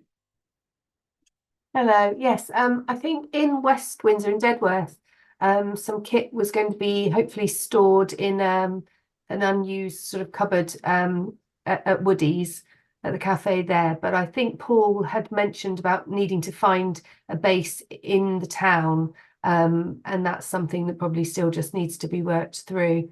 And I completely understand what you mean about the app. It's really useful. I just tend to check in, but I've turned all my notifications off because I don't want emails about crocheting clubs and meetups that I might want to join, for example. So yes, it's that'll be helpful to have some instructions. Thank you. Thank you. Okay, just conscious of time, just very briefly, is there anything anybody else would like to raise in particular, possible topics for future discussion and future forums? Yes, Captain Elf. I think we've got to keep pushing on the rodents thing. It's becoming absolutely idiotic.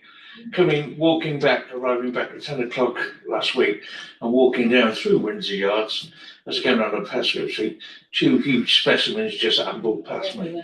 I admired their sang-froid and their size, sheer size. It's all to do with commercial rubbish and commercial rubbish being collected. So it's outside the normal rubbish contracts, it's the private contractors. It's bad enough in residential areas, but when you've got the amount of food service sort of outlets we've got in the town centre, there has to be something put in place to stop it, whether it's, tamper-proof bin compounds and things. It's just an issue.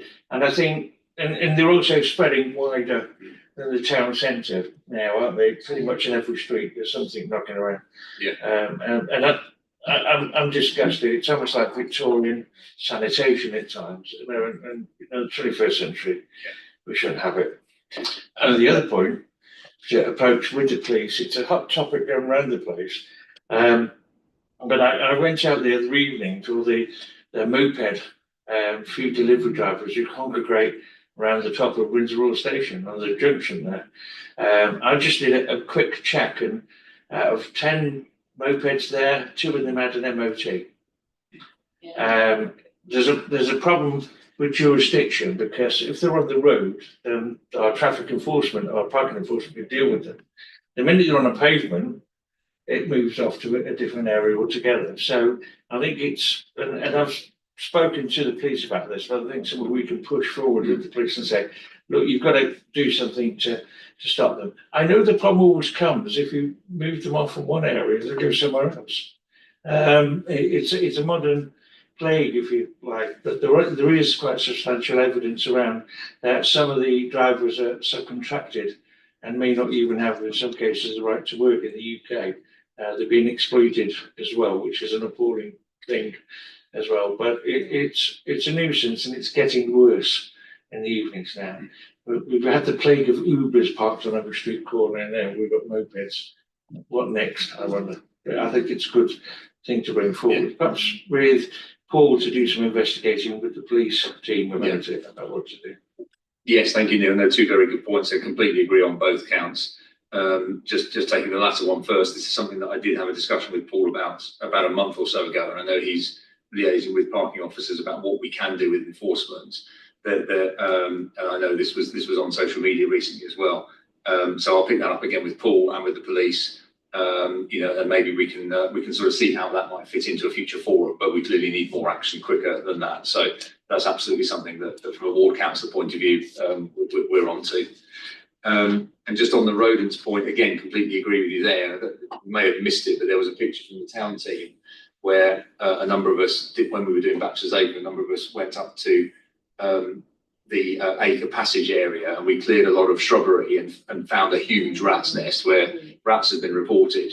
I even went back there a couple of days later and found some bin bags on the floor where they shouldn't be, and noticed a couple of holes, kicked one, and 2 rats ran out. So I've sent videos to officers, and we'll be very much focusing on that and pressing for some action on that. Is, when it's as obvious as that, we need to be stepping up things, and just the odd bait trap dotted around is not enough. We did have that thing, I think, I remember a while back, where nobody at the council could quite decide whose responsibility it was. I'm not ever sure that was resolved, who takes ownership of it. So that might be something to chase up as well. Yeah, no, we're absolutely Very flaky, did it? Yeah. And then the guy left. Yeah, no, so we're very much following up on those 2 points. Thank you. Yes. If I can just reiterate what Councillor Knowles said, over the last 28 days, I've sent in 14 reports of bin bags dumped throughout the town centre, and as the last one I went to pick up and move, the rats scurried straight out on there. I didn't quite get it on the photograph. However, it's a continual problem. I look at the street cleaners, I see them doing a good job on there, they're clearing things away, but as soon as you report it, there's an extra bag of items, and that's residents, it's food waste, it's commercial waste dumped on Thames Street on there, and it's something that if you look at our visitors who come in, sit down and have their tea, they're looking around, the rat scurries across it, and they'll say to you, point it out, and go, there's nothing I can do about it, but we have to be dealt with. And I think it is a council issue for it, because some of the land is on council land, and clearing the rubbish that people dump. Whenever we find out that it's a particular trader, I do report that into the reportage so that the council can take this up with the traders who are on there when they leave the rubbish out of the streets. So a plea from residents as well. Rats are everywhere, we'll never get rid of them, but there are things which attract them. It's food and it's rubbish that's just dumped on the street by residents, Airbnbs, users on there. It's the same places all the time. River Street, Thames Street, Guildhall Island, and it's a spot for rats each day. And Church Street as well. Right. Yes, thank you. And we had a sort of a bit of a task force walk around with a number of officers around about a month or so ago, including the environmental health enforcement officer. Sadly, we only have money for one in the borough, so he has his plate full. We're trying to find more resource for that. Clearly, there needs to be more done on that front. So yeah, completely agree. We need to somehow find a solution for the loose waste that is left around far too much, as you say. Other points. So I think with Councillor Costa, you had your hand up first, and then Teresa. Yeah. Yes, it was just a simple point. I mean, we've talked about liaising with Thames Valley Police in relation to the moped drivers who are not licensed appropriately. Obviously, if they'll move from one place to another, but it probably is an issue for Mappy Harbour because it's likely to be a TPP-wide epidemic. Yeah, no, I'm very happy to raise that with Mr. Barber. Yeah, thank you. Just, is it me next? Sorry, Teresa. Sorry, can I just part on with the rodent problem?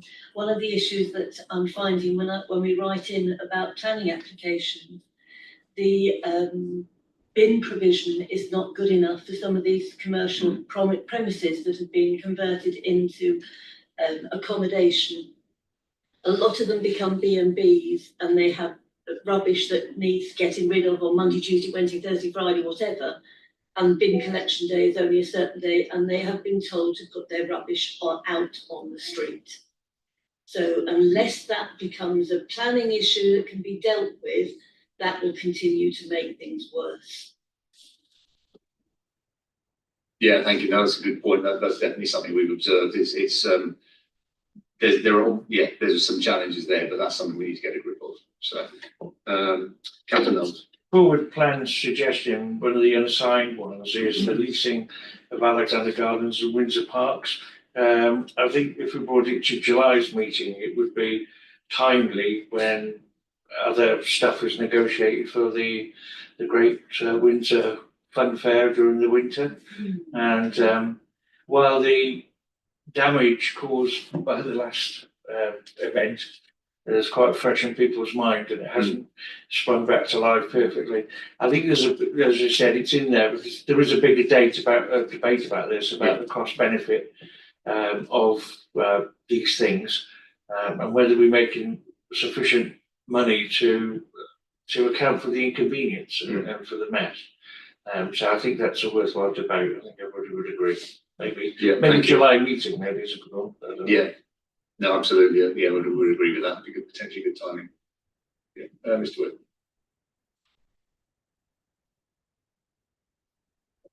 Thank you, Chair. Moving further along from Councillor Knowles, what he said about the issue with motorcycles parking for delivery usage.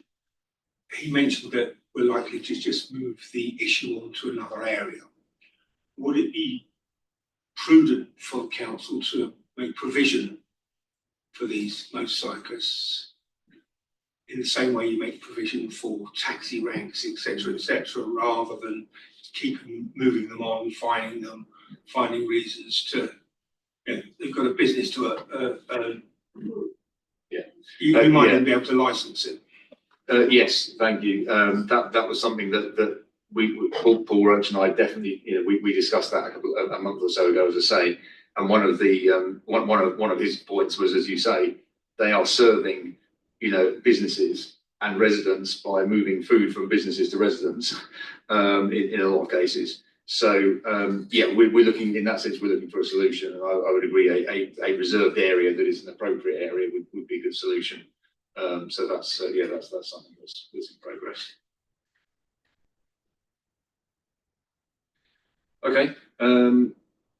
Yes.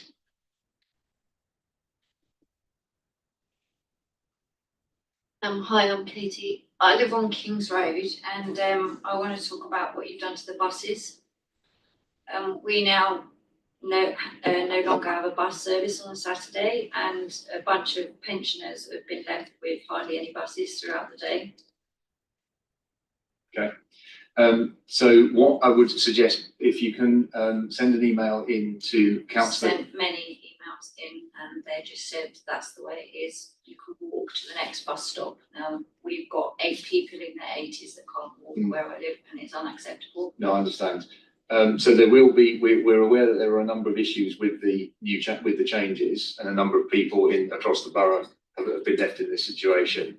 So if you can send a note to Councillor Jeff Hill, he's the lead member for transport, and we will be doing a review of the bus, the recontracting of the bus over the next few months. Because there are a number of issues like this. I mean, it's been running about 30 minutes late at times. You know, one lady said 36 minutes late one day. I mean, we've only got 3 leaving Windsor to get home, because you rerouted the 3 o'clock one by Old Windsor. So we're left sitting around in town for hours. Or we've got to pay for taxis, which we can't afford. Yeah, no, I understand. Yeah, please do send the feedback into Jeff, and we'll factor that in. Yeah. Jeff Hill, yes, Councillor Jeff Hill, lead member for transport. Thank you. Can I suggest in relation to that, we've got an item to be scheduled, which is publicised in the new subsidised bus service, maybe to bring Doug Tremlin in and Tim Gullibeck to talk about the review and why things have done and what could be changed. So we to have an open debate about it, because I think the difficulty here has been that the consultation didn't reach all the parts it should have reached. Yeah. And people, because we didn't put mail shots in people's doors, not everybody is crawling all over social media, etc. So didn't probably pick up changes until it was too late. So I think if you could try and schedule something like that, there's already something down to publicise it, so make it more review of the stuff, and then allow people to put their points directly to, rather than through filters of other people via email. Yeah, no, absolutely. I will see if I can get that on the agenda for July. Yeah. Okay, thank you. Councillor Teasey. Yes, Councillor Teasey. Thank you, Mark. I was just thinking about the buses issue, because obviously, as you said, there have been some sort of bedding in issues and certain issues across the whole borough. So I'm wondering whether the Windsor Forum is the right place to discuss that, or whether it would actually, obviously I can't implement this because I'm a cabinet member, but whether it would be better for it to be looked at by the scrutiny panels. I don't know if that, if I can't see, I'm afraid I couldn't see Katie who was speaking, but residents can suggest items to go to the scrutiny panels, and you can actually ask for topics to be discussed. And I wonder whether that might be a good idea. Yes, thank you. That's definitely something to consider, and I think that would be the place. Overview and scrutiny would be the right panel for that potentially. Yes, Councillor Costa. I actually support Councillor Knowles. I wouldn't say this is not a surprise, but I do support you on this. I think we do need to have a discussion in the Windsor Town Forum. I understand it's a borough-wide issue, but residents have to be given the opportunity to really express the areas of weakness, which then can be fed into a wider debate. I was meeting residents today who were complaining about the new bus stops on Longmead, and there are other residents on Wolf Lane who are elderly residents who are now housebound because they cannot go up and down the hill to get to the new bus stop. So I think this would be an important part of opening up in the democratic process to let people have some feedback, which can then feed into Councillor Teasey's sort of review at an overview scrutiny. Yeah, I guess the thought in my mind is this the right place to be doing it in terms of making it being the most effective way of getting the feedback straight to the lead members or the lead member and the officers. So we'll go away and consult on the best way to do that. It might be here in July. There might be an earlier opportunity to do something, or a more effective opportunity, because obviously this would then be a multiple stage process. But if we can go straight to the answer kind of thing, we can. Yes, Mr. Webb. I'll just give you a bit of feedback about how I feel, and maybe some other residents feel, about going to overview and scrutiny, etc., etc. This is a more accessible forum for residents, and it's easier to have your complaints here and go through an overview and scrutiny panel and all of the technicalities that are involved in all of that, and the rules that are involved in that, and the time and travelling over to Maidenhead to do it, etc., etc. Just a bit of feedback that maybe you could gather the information here or in a subcommittee of this, and then feed it back to the overview and scrutiny yourselves. Yeah, no, thank you for those comments. I mean, this forum is a very broad forum.